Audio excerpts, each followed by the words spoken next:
हाँ तो मेरे हीरो, क्या हाल चाल। मैं उम्मीद करता हूं कि आप लोग अच्छे होंगे, स्वस्थ होंगे और मस्त होंगे। भाई इस वीडियो में हम क्या बताने वाले हैं, तो इस वीडियो में मैं आपको बताने वाला हूं यूपी बोर्ड, क्या UP board class 10th science का चैप्टर 1। साइंस का क्या मेरे भाई, तो चैप्टर 1 में आपको बताने वाला हूं जिसका नाम क्या है, तो रासायनिक अभिक्रियाएं एवं समीकरण, ये नाम है। और मेरे भाई मैं आपको बता दूं YouTube पे ये हमारा डेमो क्लास के रूप में रहेगा, ठीक है। और ये वीडियो जाना जाएगा किस रूप में, तो क्रैश कोर्स के रूप में जाना जाएगा। क्रैश का मतलब ही टकराना, मतलब जो भी क्वेश्चन मैं आपको बताऊंगा सभी क्वेश्चन आपके बोर्ड एग्जाम के लिए काफी ज्यादा मोस्ट इंपॉर्टेंट साबित होने वाला है, यानी टकराने वाला है मेरे भाई, ठीक है। इस बात को ध्यान रखना, मैंने लिख दिया है मेरे भाई 70 में 70। अगर आपको पक्का करना है तो पढ़ लो कहीं से, क्वेश्चन तो लड़ेगा यहीं से, इस बात को ध्यान रखना, ठीक है। तो YouTube पे ये पहला वीडियो रहेगा डेमो क्लास के रूप में। बाकी के जितने भी सारे चैप्टर है वो सारे के सारे चैप्टर मिलेगा हमारे एप्लीकेशन पे। नाम है Pankaj, KAJ, Pankaj study, STUDY study centre, CNTRE centre.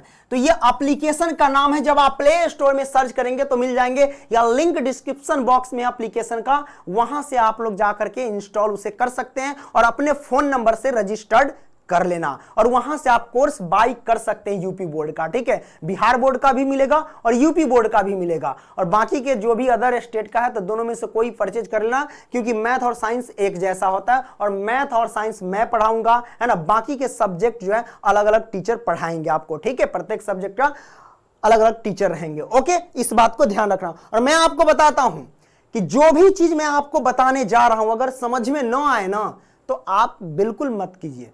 मतलब कहने का मतलब है कि आप नहीं कोर्स परचेज कीजिए, कोई दिक्कत नहीं है, लेकिन जब समझ में आ जाए, आपको लगे कि भाई बहुत शानदार तरीके से समझा रहे हैं, तो आप जरूर ज्वाइन हो जाइएगा, क्योंकि इसमें जो भी क्वेश्चन बताए जाएंगे वो सारे के सारे आपके बोर्ड एग्जाम की दृष्टि से मोस्ट इंपॉर्टेंट साबित होने वाला है, ठीक है।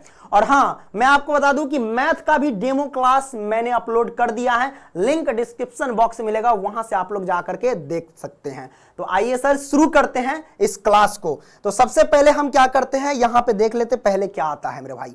पहले हम समझेंगे भाई कौन सा चीज क्या पूछा जाता है, इसके बारे में तो समझ लेते हैं ना भाई। तो मैंने यहां पे लिख दिया मेरे भाई यूपी बोर्ड साइंस, है ना।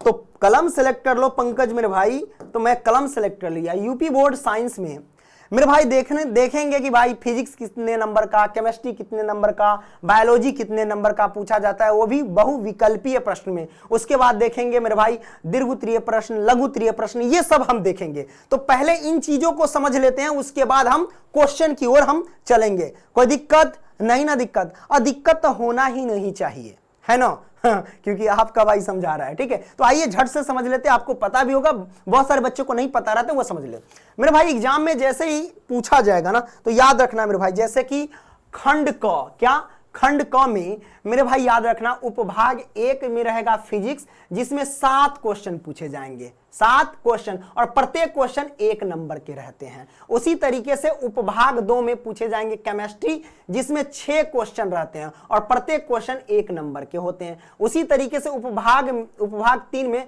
बायोलॉजी पूछे जाएंगे, और जिसमें क्या है मेरे भाई क्वेश्चन कितने, 7 क्वेश्चन पूछे जाएंगे बायोलॉजी से, और प्रत्येक क्वेश्चन 1 नंबर से। मतलब टोटल कितने नंबर हुए मेरे भाई, तो टोटल हो गए 20 नंबर। तब बहुविकल्पीय प्रश्न यानी ऑब्जेक्टिव प्रश्न आपसे पूछे जाएंगे टोटल 20 प्रश्न।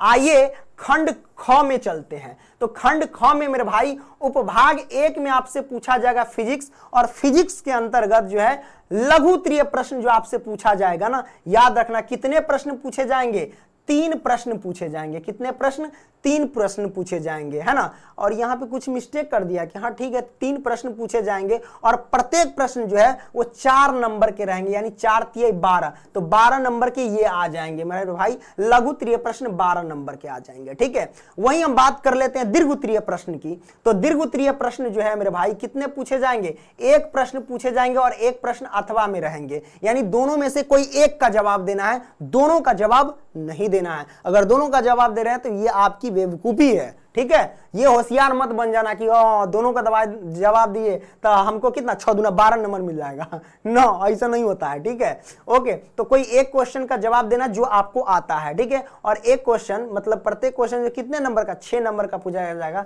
तो 6 नंबर यहां से प्राप्त हो जाएंगे। अब आइए अब बात करते हैं उपभाग 3 में, उपभाग 2 में। तो मेरे भाई उपभाग 2 में देखेंगे केमिस्ट्री पूछा जाता है, और केमिस्ट्री में लघु त्रीय प्रश्न जो है वो कितने पूछे जाते हैं, तो 2 प्रश्न पूछे जाते हैं, और प्रत्येक प्रश्न 4 नंबर के होते हैं। तो 4 दूना 8 नंबर यहां से प्राप्त हो गए।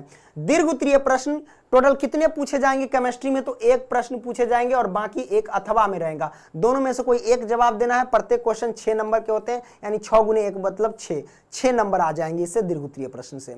उपभाग हमारे पास 3 में पूछा जाएगा बायोलॉजी। क्या में पूछा जाएगा मेरे भाई? उपभाग हमारे पास 3 में बायोलॉजी पूछा जाएगा, है ना। और बायोलॉजी में लघु उत्तरीय प्रश्न है जो मेरे भाई कितने पूछे जाएंगे, तो याद रखना 3 प्रश्न पूछे जाएंगे। लघु उत्तरीय प्रश्न 3 प्रश्न पूछे जाएंगे, प्रत्येक प्रश्न 4 नंबर के, यानी 4 तिहाई 12 नंबर यहां से प्राप्त हो जाएंगे। वहीं हम बात करते हैं दूसरा दीर्घ उत्तरीय प्रश्न जो है ना, टोटल कितने पूछे जाएंगे? 1 प्रश्न पूछे जाएंगे, है ना। और 1 प्रश्न अथवा में भी 1 प्रश्न रहेंगे, प्रत्येक प्रश्न जो है 6 नंबर का, यानी 6 कम 6 नंबर यहां से प्राप्त हो जाएंगे। तो टोटल आपको 70 नंबर प्राप्त हो गए। कितने? टोटल 70। आप लोग जोड़ लो ना मेरे भाई, जैसे कि ये 20 हो गए हैं, है ना। अब इधर देखो 12 6 हमारे पास कितना 18 हो जाएंगे, 18 नंबर यहां से हो जाएंगे। उसी तरीके से केमिस्ट्री में 8 ये 6 8 6 कितना हमारे पास 14 हो जाएंगे। उसी तरीके से 12 6 18, इधर बायोलॉजी में भी 18 नंबर ये हो जाएंगे। टोटल के टोटल हमारे पास कितना हो जाएगा? 70 नंबर। जैसे 18 दूना 36, 36 और 20 जोड़ दो 56, 56 और 14 जोड़ दो तो 70, यानी टोटल नंबर हो जाएंगे 70 नंबर। तो 70 में 70 तो ठोकना ही है मेरे भाई। आपको सारा चीज बताया जाएगा, दीर्घ उत्तरीय प्रश्न, लघु उत्तरीय प्रश्न, है ना। अति लघु उत्तरीय प्रश्न सिर्फ मैथ में रहता है, ठीक है। तो दीर्घ उत्तरीय प्रश्न, लघु उत्तरीय प्रश्न और उसके बाद बहुविकल्पीय प्रश्न, सारा चीज आपको बताया जाएगा, ठीक है। और 70 नंबर यहां से प्राप्त कर लेंगे और 30 नंबर प्रैक्टिकल से प्राप्त कर लेंगे। कोई दिक्कत नहीं? दिक्कत तो आपने इन चीजों को समझ लिया। अब देखते हैं आगे क्या है जो आगे होगा। देखो मेरे भाई, लाइक करते चलना, और पसंद आए तो क्रैश कोर्स को जरूर आप लोग परचेज कर लेना एप्लीकेशन पे जाकर के, ठीक है। ऐसे ही वीडियो सारा आपको प्रत्येक सब्जेक्ट का एप्लीकेशन पे मिल जाएगा, इस बात को ध्यान रखना, ठीक है। आइए शुरू करते हैं सर। लिखिए, सबसे पहली बात है नोट्स वगैरह सब मिल जाएगा वहां पे, पीडीएफ वगैरह सब मिल जाएगा, इस बात को ध्यान रखना। तो टेंशन लेने की जरूरत नहीं है, टेंशन लेने के लिए आपका भाई है। अभी पता है कितने बजे शूट कर रहे हैं? देखो अभी 12 बज रहा है, दिन का नहीं रात का, 12 बजने में बस 5 मिनट बाकी है, ठीक है। अब कब तक देखो कितना बजे तक चलता है ना। तो आपके लिए भाई जो है ना दिन रात मेहनत कर रहा है, कंटेंट रेडी कर रहा है, ठीक है। तो आपको मेहनत कर रहा है, क्योंकि आपका भाई जब मेहनत कर रहा है तो आपको करना है कि नहीं? एकदम करना है ना, तो बहुत मार मारेंगे। मजाक कर लेते हैं कभी कभी, समझ रहे हैं ना। तो मजाक करना भी जरूरी है। तो आइए जी देखते हैं। ए जी ओ जी सुनो मनमोजी, 1 2 का 4 4 2 का 1, इसी ने कहता है गाना, हमारा नहीं आता है। देखो ना भाई, कहता है प्रश्न की रासायनिक अभिक्रिया किसे कहते हैं, यह कितने प्रकार की होती है, प्रत्येक को उदाहरण देकर के समझाइए। तो सबसे पहले हम समझेंगे रासायनिक अभिक्रिया आखिरकार कहते किसे हैं मेरे भाई। तो याद रखना, रासायनिक अभिक्रिया किसे कहते हैं? जब एक या एक से अधिक क्या अभिकारक मिल करके नए पदार्थ का निर्माण कर दे या नए उत्पाद का निर्माण कर दे, तो उसी को हम रासायनिक अभिक्रिया कहते हैं। अलग अलग डिफिनेशन भी हो सकता है, इसमें कोई दिक्कत नहीं मेरे भाई, है ना। या फिर ऐसे भी बोल सकते हैं, एक या एक से अधिक पदार्थ मिल करके नए पदार्थ का निर्माण कर दे तो उसे रासायनिक अभिक्रिया कहते हैं। आप जैसे चाहो वैसे आप बोल सकते हो, इसमें कोई दिक्कत नहीं दिक्कत मेरे भाई। तो ध्यान रखना। अब मेरे भाई रासायनिक अभिक्रिया कितने प्रकार के होते हैं मेरे भाई? तो याद रखना 5 प्रकार के, और 5 प्रकार जो भी होता है नीचे डिस्कस करेंगे, चिंता ना करो मेरे भाई, सब कुछ दिमाग में जाएगा आहिस्ते आहिस्ते, है ना। तो आइए मेरे भाई सबसे पहले जान लेते हैं इसको। जैसे रासायनिक अभिक्रिया किसे कहते हैं, मैंने ऐसा देखा, तो आपको हम उदाहरण की मदद से समझाते हैं। जैसे कि हमारे पास देखो एक या एक से अधिक पदार्थ है या एक से अधिक अभिकारक है, ऐसे भी कह सकते हैं, और मिल करके नए पदार्थ का निर्माण किया है। ठीक है, तो मेरे भाई देखो, मैंने उदाहरण के लिए इस चीज को यहां पे लिख दिया है। मैंने क्या लिया कि मैग्नीशियम जब हाइड्रोक्लोरिक अम्ल से क्रिया करता है तो मैग्नीशियम क्लोराइड वह हाइड्रोजन गैस बनती है, और इस अभिक्रिया को निम्नलिखित समीकरण से प्रदर्शित करते हैं, जैसे कि ऊपर किया है। जैसे कि यहाँ पे मैग्नीशियम है, Mg मैग्नीशियम है, प्लस हाइड्रोक्लोरिक अम्ल है हमारे पास, है ना, और इनके साथ जब क्रिया करते हैं, और तीर के निशान से यही पता चलता है कि कोई ना कोई अभिक्रिया हुई है। तो ये दोनों जब अभिक्रिया करते हैं तो मैग्नीशियम क्लोराइड मिलता है उत्पाद में, और हाइड्रोजन गैस भी निकलता है। इस बात को ध्यान रखना, कोई दिक्कत नहीं दिक्कत। तो ये हमारे पास आ गए। ओके, तो आपने रासायनिक अभिक्रिया के बारे में समझ लिया एकदम बेहतरीन तरीके से। गुरु दक्षिणा देते चलना, ठीक है, एप्लीकेशन पर भी। ओके, तो ये आपने समझा मेरे भाई। आगे बढ़ते हैं, अगला पॉइंट हम लेते हैं। चलो गुरु जी, बउआ जी देखिए, अगला पॉइंट है कि रासायनिक अभिक्रिया के प्रकार, है ना। तो मैंने लिखा कि मुख्य रूप से रासायनिक अभिक्रिया निम्नलिखित प्रकार के होते हैं। टोटल कितने प्रकार के होते हैं? 5 प्रकार के होते हैं। इसमें पहला संयोजन अभिक्रिया है, वियोजन अभिक्रिया है, विस्थापन अभिक्रिया है, द्विविस्थापन अभिक्रिया है, और रेडॉक्स अभिक्रिया है। तो ये पांचों के बारे में हम समझेंगे एकदम बेहतरीन तरीके से। सबसे पहले हम समझ लेते हैं किसके बारे में सर? तो हम समझ लेते हैं संयोजन अभिक्रिया को। संयोजन अभिक्रिया को संकलन अभिक्रिया भी कहते हैं या योगात्मक अभिक्रिया भी कहते हैं। तो मेरे भाई याद रखना, इसको हम कितने नाम से जानते हैं? 3 नाम से जानते हैं, संयोजन अभिक्रिया या संकलन अभिक्रिया या फिर योगात्मक अभिक्रिया कहते हैं। ठीक है, अब मेरे भाई संयोजन अभिक्रिया किसे हम कहते हैं? संयोजन अभिक्रिया हम कहते किसे हैं मेरे भाई? इसको डिफिनेशन में ऐसे भी लिख सकते हैं कि दो या एक से अधिक अभिकारक मिलकर के नए उत्पाद यानी एकल उत्पाद का निर्माण कर दे तो उसे हम क्या कहते हैं? संयोजन अभिक्रिया कहते हैं। इसे ऐसे भी डिफिनेशन कहते हैं। और यहां क्या लिखे हैं हमारे टाइपर महाराज, उनको देख लेते हैं।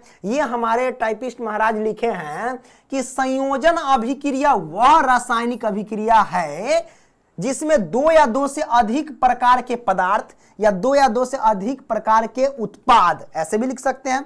तो 2 या 2 से अधिक प्रकार के पदार्थ के अणु परस्पर जोड़कर केवल एक ही प्रकार के पदार्थ का अणु बनाते हैं, उसे ही हम क्या कहते हैं? संयोजन अभिक्रिया कहते हैं। उदाहरण के लिए यहां पे समझो कि जैसे कि हमारे पास 2 या 2 से अधिक पदार्थ जैसे सोडियम है और यहाँ पे क्लोरीन है, ये दोनों मिलकर के एकल उत्पाद का निर्माण कर दिया, यानी एक पदार्थ का निर्माण कर दिया। इसीलिए इसे हम क्या कहते हैं? संयोजन अभिक्रिया कहते हैं। ना देख रहा है कि संयोजन मतलब यूं समझो कि जोड़ना, ये दोनों को जोड़ के यहाँ पे धो दिया, है ना, समझ रहे हैं ना, तो हो गया ना। तो आपने एकदम बेहतरीन तरीके से मेरे भाई इसको समझ लिया, कोई दिक्कत नहीं दिक्कत। तो यहां पे हमारे पास है, मैंने ऊपर भी लिख दिया कि सोडियम धातु है। सोडियम क्या है? एक धातु है। धातु को पहचानने का तरीका यही है कि जिसके लास्ट में यम हो उसे धातु, जैसे सोडियम, मैग्नीशियम, एल्यूमिनियम, है ना, यम रहे तो कह देना। और कुछ कुछ अपवाद भी होते हैं, जब हम इस पर लाएंगे एकदम स्पेशल ट्रिक वाला तो देख लेना, ठीक है।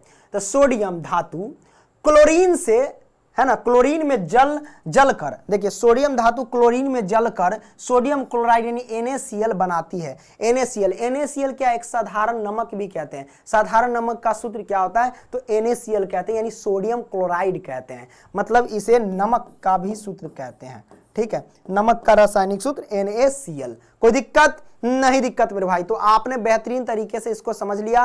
कोई हव्वट खुजली परेशानी नहीं ना, अगर है तो डॉक्टर के पास जाइए, और डॉक्टर ना ठीक करे तो हमारा पास आइए। कहा है कि यहाँ से हव्वट खुजली परेशानी हुआ है तो हम ही ना दूर करेंगे, है ना। मस्ती मजाक चलना चाहिए, फुल एंजॉय के साथ पढ़ना है ना भाई। अब चिंता एकदम सीरियस पढ़ रहे, सीरियस मिले, वो हमारा अच्छा नहीं लगता है। एकदम फनी तरीके से पढ़ो, एकदम खुश मिजाज रहो, है ना, मजा आ जाएगा। आगे बढ़ते हैं सर जी। अब दूसरा हम उदाहरण उसी का मेरे भाई, किसका उदाहरण सर जी? यहां पे देख लीजिए, उदाहरण में संयोजन अभिक्रिया का ही समझो कि पहला उदाहरण है। आइए हम इसी को दूसरा उदाहरण की मदद से समझते हैं। दूसरा उदाहरण, जैसे कि हमारे पास क्या है? कार्बन मोनोऑक्साइड है। CO है तो कार्बन मोनोऑक्साइड हुआ, और CO2 रहेगा तो कार्बन डाइऑक्साइड रहेगा। कोई दिक्कत नहीं ना मेरे भाई, है ना। एगो गाना मन करे गावे के, बातें ये कभी ना तू भूलना, कोई तेरे खातिर है जी रहा, जाए तू कहीं भी ये सोचना, कोई तेरे खातिर है जी रहा। तू जहाँ जाए महफूज हो, तू जहाँ जाए महफूज हो, दिल मेरा मांगे बस ये दुआ, बातें एक भी ना तू भूलना, कोई तेरे खातिर है जी रहा। जाए तो कहीं भी ये सोचना, कोई तेरे खातिर है जी रहा।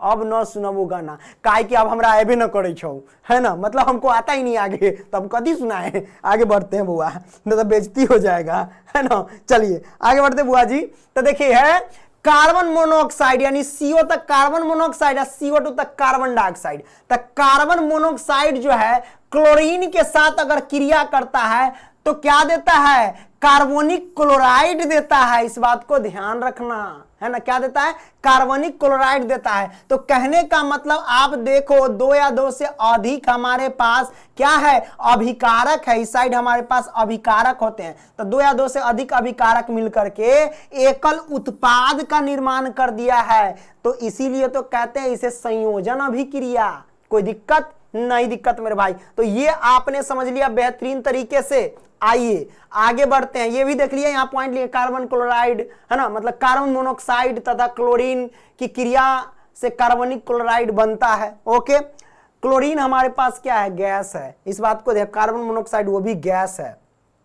आगे अगला पॉइंट हम चलते हैं, अगला पॉइंट उसी का हमारे पास उदाहरण है कि मैग्नीशियम वायु अथवा ऑक्सीजन में जलकर, है ना, मैग्नीशियम ऑक्सीजन के संपर्क में आकर के जल करके, है ना, मैग्नीशियम ऑक्साइड का बनना, यह भी हमारे पास क्या है, संयोजन अभिक्रिया का उदाहरण है। जैसे कि यहां पे मैग्नीशियम है और मैग्नीशियम रिबन को ऑक्सीजन की उपस्थिति में जलाया जाता है तो मैग्नीशियम ऑक्साइड बनता है। क्या मिल जाता है हमको, मैग्नीशियम ऑक्साइड मिल जाता है ना। तो जब मैग्नीशियम ऑक्साइड मिल जाएगा तो अच्छी बात है ना, हमको मिल गया। तो यहां पे देखो, दो या दो से अधिक पदार्थ मिलकर के नए यानी एकल पदार्थ का निर्माण किया है, तो इसीलिए इसको संयोजन अभिक्रिया कहेंगे, वियोजन नहीं। वियोजन आगे देखेंगे। ये आपने समझ लिया, कोई दिक्कत नहीं, दिक्कत मेरे भाई, ठीक है। यहां पे कुछ शब्द लिखा गया है, संयोजन अभिक्रिया में असंतृप्त हाइड्रोकार्बन, है ना, जैसे एल्कीन अथवा एल्काइन। मेरे भाई याद रखना, असंतृप्त हाइड्रोकार्बन में देखो, असंतृप्त हाइड्रोकार्बन में क्या क्या आते हैं, एल्कीन श्रेणी के जितने भी सूत्र है या एल्काइन श्रेणी के जितने भी सूत्र होंगे सारे के सारे असंतृप्त हाइड्रोकार्बन में आते हैं। और संतृप्त हाइड्रोकार्बन में क्या आता है, एल्केन श्रेणी के सूत्र। एल्केन श्रेणी के जितने भी सूत्र होंगे वो संतृप्त हाइड्रोकार्बन में आते हैं। और देखना, जैसे कि एल्कीन है और एल्काइन है, देखो एल्केन श्रेणी के या फिर संतृप्त हाइड्रोकार्बन कहते हैं ना। देखो मेरे भाई, संतृप्त हाइड्रोकार्बन में कार्बन कार्बन के बीच सिंगल बाउंड बनते हैं, ठीक है, इस बात को ध्यान रखना। और असंतृप्त हाइड्रोकार्बन में असंतृप्त, है ना, संतृप्त हाइड्रोकार्बन में कार्बन कार्बन के बीच डबल बाउंड और कार्बन कार्बन के बीच ट्रिपल बाउंड। कार्बन कार्बन के बीच सिंगल बाउंड है तो समझ जाना एल्केन श्रेणी के है। और कार्बन कार्बन के बीच अगर डबल बाउंड है तो समझ जाना एल्कीन श्रेणी के है। एल्कीन कार्बन कार्बन के बीच ट्रिपल बाउंड है तो एल्काइन श्रेणी के है। इसको ऐसे समझो, मैं आपको समझाता हूं, सूत्र भी समझ जाना, मैं आपको बता देता हूं। जैसे कि एल्केन मैंने लिखा, एल्केन, है ना, उसके बाद एल्कीन और उसके बाद एल्काइन, क्या, एल्काइन, है ना, दिख रहा है कि नहीं रे, एल्केन एल्काइन। ओके, अब एल्केन एल्काइन मैंने लिखा। अब मैं यहां पे आपको बता देता हूं, आपको सूत्र लिखना क्या, CN, है ना, CnH2n, ठीक है, CN, मैं सही से लिख देता हूं मेरे भाई, CnH2n, ये मैंने लिखा। इधर भी लिख देना वही CnH2n लिखना, फिर इधर लिख देना CnH2n लिखना, ठीक है, मैंने ये लिख दिया। अब ये सब मैंने लिख दिया तो उसके बाद करना क्या है मेरे भाई, आपको क्या करना, ट्रिक लगाना, जोड़ दो छोड़ दो घटा दो, जोड़ दो या सटा के हटा के घटा के। अगर फनी अंदाज में बोला जाता सटा के हटा के घटा के, या फिर जोड़ दो छोड़ दो घटा दो, ठीक है। सटाना का मतलब होता है कि 2 सटा दो, हटाना मतलब हटाइए दो, और घटाना का मतलब 2 घटा दो। मतलब एल्केन का सूत्र हुआ CnH2n + 2, एल्कीन का हो गया CnH2n, एल्काइन का हो गया CnH2n -2। तो एल्केन एल्कीन एल्काइन का आपने सूत्र आपने देख लिया। मेरे भाई याद रखना कि यहां पे देखो एल्केन श्रेणी के जितने भी सूत्र होंगे, क्या एल्केन श्रेणी के जितने भी सूत्र होंगे वो संतृप्त हाइड्रोकार्बन होंगे। संतृप्त दिख रहा है, हाँ संतृप्त है, या फिर रेड ले लेते हैं, नहीं दिख रहा है तब फिर दिक्कत हो जाएगा। ये हो जाएंगे संतृप्त हाइड्रोकार्बन, संतृप्त हाइड्रोकार्बन, हाइड्रोकार्बन है ना। संतृप्त हाइड्रोकार्बन हो गए कौन, एल्केन श्रेणी के। अब बाकी के ये दोनों जो हो गए असंतृप्त हाइड्रोकार्बन, क्या असंतृप्त हाइड्रोकार्बन। और यहां पे याद रखना एल्केन श्रेणी में जो भी होता है तो याद रखना मेरे भाई कार्बन कार्बन के बीच क्या होते हैं, सिंगल बाउंड होते हैं। इसमें एल्कीन में क्या होता है, कार्बन कार्बन के बीच डबल बाउंड, और एल्काइन में क्या होते हैं, कार्बन कार्बन के बीच ट्रिपल बाउंड होते हैं। ऐसे भी क्वेश्चन आ जाते हैं, इस बात को ध्यान रखना, ठीक है। तो ये आपने समझ लिया मेरे भाई। तो मैं आपको समझा क्या रहा था, यही कि जैसे एल्कीन अथवा एल्काइन अणु का किसी परमाणु अथवा परमाणु समूह से योग होता है, अथवा असंतृप्त अणु का कोई भाग अणु से पृथक यानी अलग नहीं होता है ना। एथिलीन C2H4 एथिलीन का सूत्र है मेरे भाई, इस बात को ध्यान रखना। तथा acetylene C2H2 halogen hydrogen sulphuric अम्ल हाइड्रोजन है ना, साइनाइड है ना, एल्कोहल आदि से संयोजन। बाकी इसमें कुछ है नहीं, ठीक है। बाकी ये चीज है, लिख दिया, कोई दिक्कत नहीं। बाकी जो ऊपर था वही तो मुझे समझाना था, वो समझ गए, ये सब है कि नहीं कुछ, ठीक है। आगे बढ़ो, आगे बढ़ते हैं मेरे भाई। अब हम बात करते हैं नेक्स्ट रासायनिक अभिक्रिया का दूसरा प्रकार। मेरे भाई यहां पे देख लो, वियोजन अभिक्रिया। क्या मेरे भाई, वियोजन अभिक्रिया। तो हम क्या करेंगे सर जी, वियोजन अभिक्रिया को बेहतरीन तरीके से समझ लेंगे, ठीक है। तो आइए हम समझते हैं वियोजन अभिक्रिया को। वियोजन अभिक्रिया क्या कहता है मेरे भाई, देखना, वियोजन अभिक्रिया वह रासायनिक अभिक्रिया है जिसमें कोई यौगिक अपने अवयवी तत्वों अथवा छोटे छोटे सरल यौगिकों में वियोजित हो जाता है, यानी वियोजित का मतलब टूट जाता है, बट जाता है। यह अभिक्रिया ऊष्मा, प्रकाश अथवा विद्युत द्वारा संपन्न होती है। वियोजन अभिक्रिया निम्नलिखित में 2 प्रकार के होते हैं। वियोजन अभिक्रिया निम्नलिखित में 2 प्रकार के होते हैं, एक तो ऊष्मीय वियोजन और दूसरा वैद्युत वियोजन यानी विद्युत वियोजन। सबसे पहले इसको समझ लेते हैं, वियोजन अभिक्रिया क्या है। ये शब्द लिख दिया, ऐसा कैसे नहीं समझ रहे ना, देखो इसमें ऐसा समझो कि मेरे भाई वियोजन अभिक्रिया में क्या होता है कि एक अभिकारक यानी एकल अभिकारक टूट करके 2 या 2 से अधिक उत्पाद में बदल जाता है, उसे ही हम क्या कहते हैं, वियोजन अभिक्रिया कहते हैं। सिंपल, वही शब्द यहां भी लिखना, समझने का फेरी है कि वियोजन अभिक्रिया वह रासायनिक अभिक्रिया जिसमें कोई यौगिक, कोई एक यौगिक कह सकते हैं ना, कोई एक यौगिक अपने अवयवी तत्व से, यानी कोई यौगिक है जो अपना तत्व बना हुआ अवयवी एक साथ वाला तत्व है, उस अपने अवयवी तत्व से है ना, अवयवी तत्व अथवा छोटे छोटे सरल यौगिक में क्या हो जाता है, वियोजित हो जाता है, यानी वो बंट जाता है। अपना जो रूप है, मेरा जो रूप है, आगे चल करके बट गया, आधा आधा हो गया उधर, है ना। तो उसी को हम कहते हैं क्या, वियोजन अभिक्रिया जिसमें बट जाए, संयोजन अभिक्रिया जिसमें जो पहले से बटा हुआ है वो जुट जाए, है ना। तो उस संयोजन में, अब वियोजन में जो पहले से है एकदम खुशी संपन्न है, अब बाद में वो अलग हो जाए, बांट जाए, है कि नहीं। ओके, जैसे कि परिवार है, मम्मी पापा सब रहते हैं ना, मम्मी पापा है ना, भाई बहन सब रहते हैं, अब बाद में आगे चल के वो बंट जाते हैं, समझो वो वियोजन हो जाएगा, है ना, वियोजित हो गया, टूट गया आगे, है ना, इस तरीके से। तो आपने इसको समझ लिया, कोई दिक्कत नहीं, दिक्कत मेरे भाई। अब यहां पे देखो, वियोजन अभिक्रिया को हम समझते हैं ऊष्मीय वियोजन के माध्यम से। भाई ऊष्मीय वियोजन किसे कहते हैं, जिस अभिक्रिया को ऊष्मा के द्वारा तोड़ा जाए उसे ऊष्मीय वियोजन कहते हैं, या फिर अभिकारक को ऊष्मा के द्वारा तोड़ा जाए तो उसे ऊष्मीय वियोजन अभिक्रिया कहते हैं। ठीक है, मैंने लिख दिया कि जब किसी पदार्थ के, है ना, कहता है ना कि जब किसी पदार्थ के वियोजन में, यानी जब कोई पदार्थ है उसके वियोजन को यानी तोड़ने में किसका उपयोग, तोड़ने में ऊष्मा देने की जरूरत होती है, यानी ऊष्मा की आवश्यकता होती है ना, उसे ही ऊष्मीय वियोजन कहते हैं। आइए उदाहरण के लिए हम समझते हैं, उदाहरण तो दिया ही होगा, हाँ, अरे हाँ, उदाहरण लेकर के दिया है ऊष्मीय वियोजन का उदाहरण, है ना। देखो ऐसे देखो, ऊष्मीय वियोजन का उदाहरण लेकर के पहला उदाहरण लिया कि कैल्शियम कार्बोनेट का वियोजन कर रहा है, यानी कैल्शियम कार्बोनेट को तोड़ रहा है। तो देखो यहाँ पे एक खुशी संपन्न व्यक्ति था, है ना, कैल्शियम कार्बोनेट, लेकिन इसको क्या किया है, ऊष्मा डाल के, यानी ऊष्मा के द्वारा, कभी कभी बात फंस जाता है ना, ऊष्मा के द्वारा इसे अपघटन किया गया। अपघटन का मतलब तोड़ा गया है इसको, है ना, ऊष्मा के द्वारा कैल्शियम कार्बोनेट के तोड़ा गया है, तो उत्पाद में कैल्शियम ऑक्साइड और कार्बन डाइऑक्साइड मिला है। ठीक है, आपने देख लिया, कोई दिक्कत नहीं दिखा, यही वियोजन अभिक्रिया में आया, लेकिन इसमें ऊष्मा के द्वारा तोड़ा गया इसलिए ये ऊष्मीय वियोजन हो गया। कोई दिक्कत नहीं, दिक्कत मेरे भाई, आपने इसको बेहतरीन तरीके से समझ लिया, है ना मेरे भाई। अगर कोई कहे वियोजन अभिक्रिया किसे कहते हैं, तो एकल अभिकारक को तोड़ करके दो या दो से अधिक उत्पाद में बदल दे, है ना, उसे ही हम क्या कहते हैं, वियोजन अभिक्रिया है। लेकिन यहां पे देखते हैं तीर के ऊपर ऊष्मा रख करके तोड़ा गया है, अपघटन किया गया है, इसलिए ऊष्मीय वियोजन का हो गया उदाहरण। कोई दिक्कत नहीं, हाँ, सिंपल सी बात, जो ऊष्मीय वियोजन का उदाहरण होगा तो उसे हम काहे न कहेंगे वियोजन अभिक्रिया का उदाहरण, बिल्कुल कहेंगे, काहे नहीं कहेंगे, है ना। ये आपने समझ लिया, कोई दिक्कत नहीं, दिक्कत। आगे बढ़ते हैं बउआ जी, देखिए उसी का वियोजन अभिक्रिया का हम आगे उदाहरण लेते, दूसरा फेरस सल्फेट का वियोजन करते हैं, यानी फेरस सल्फेट को तोड़ते हैं।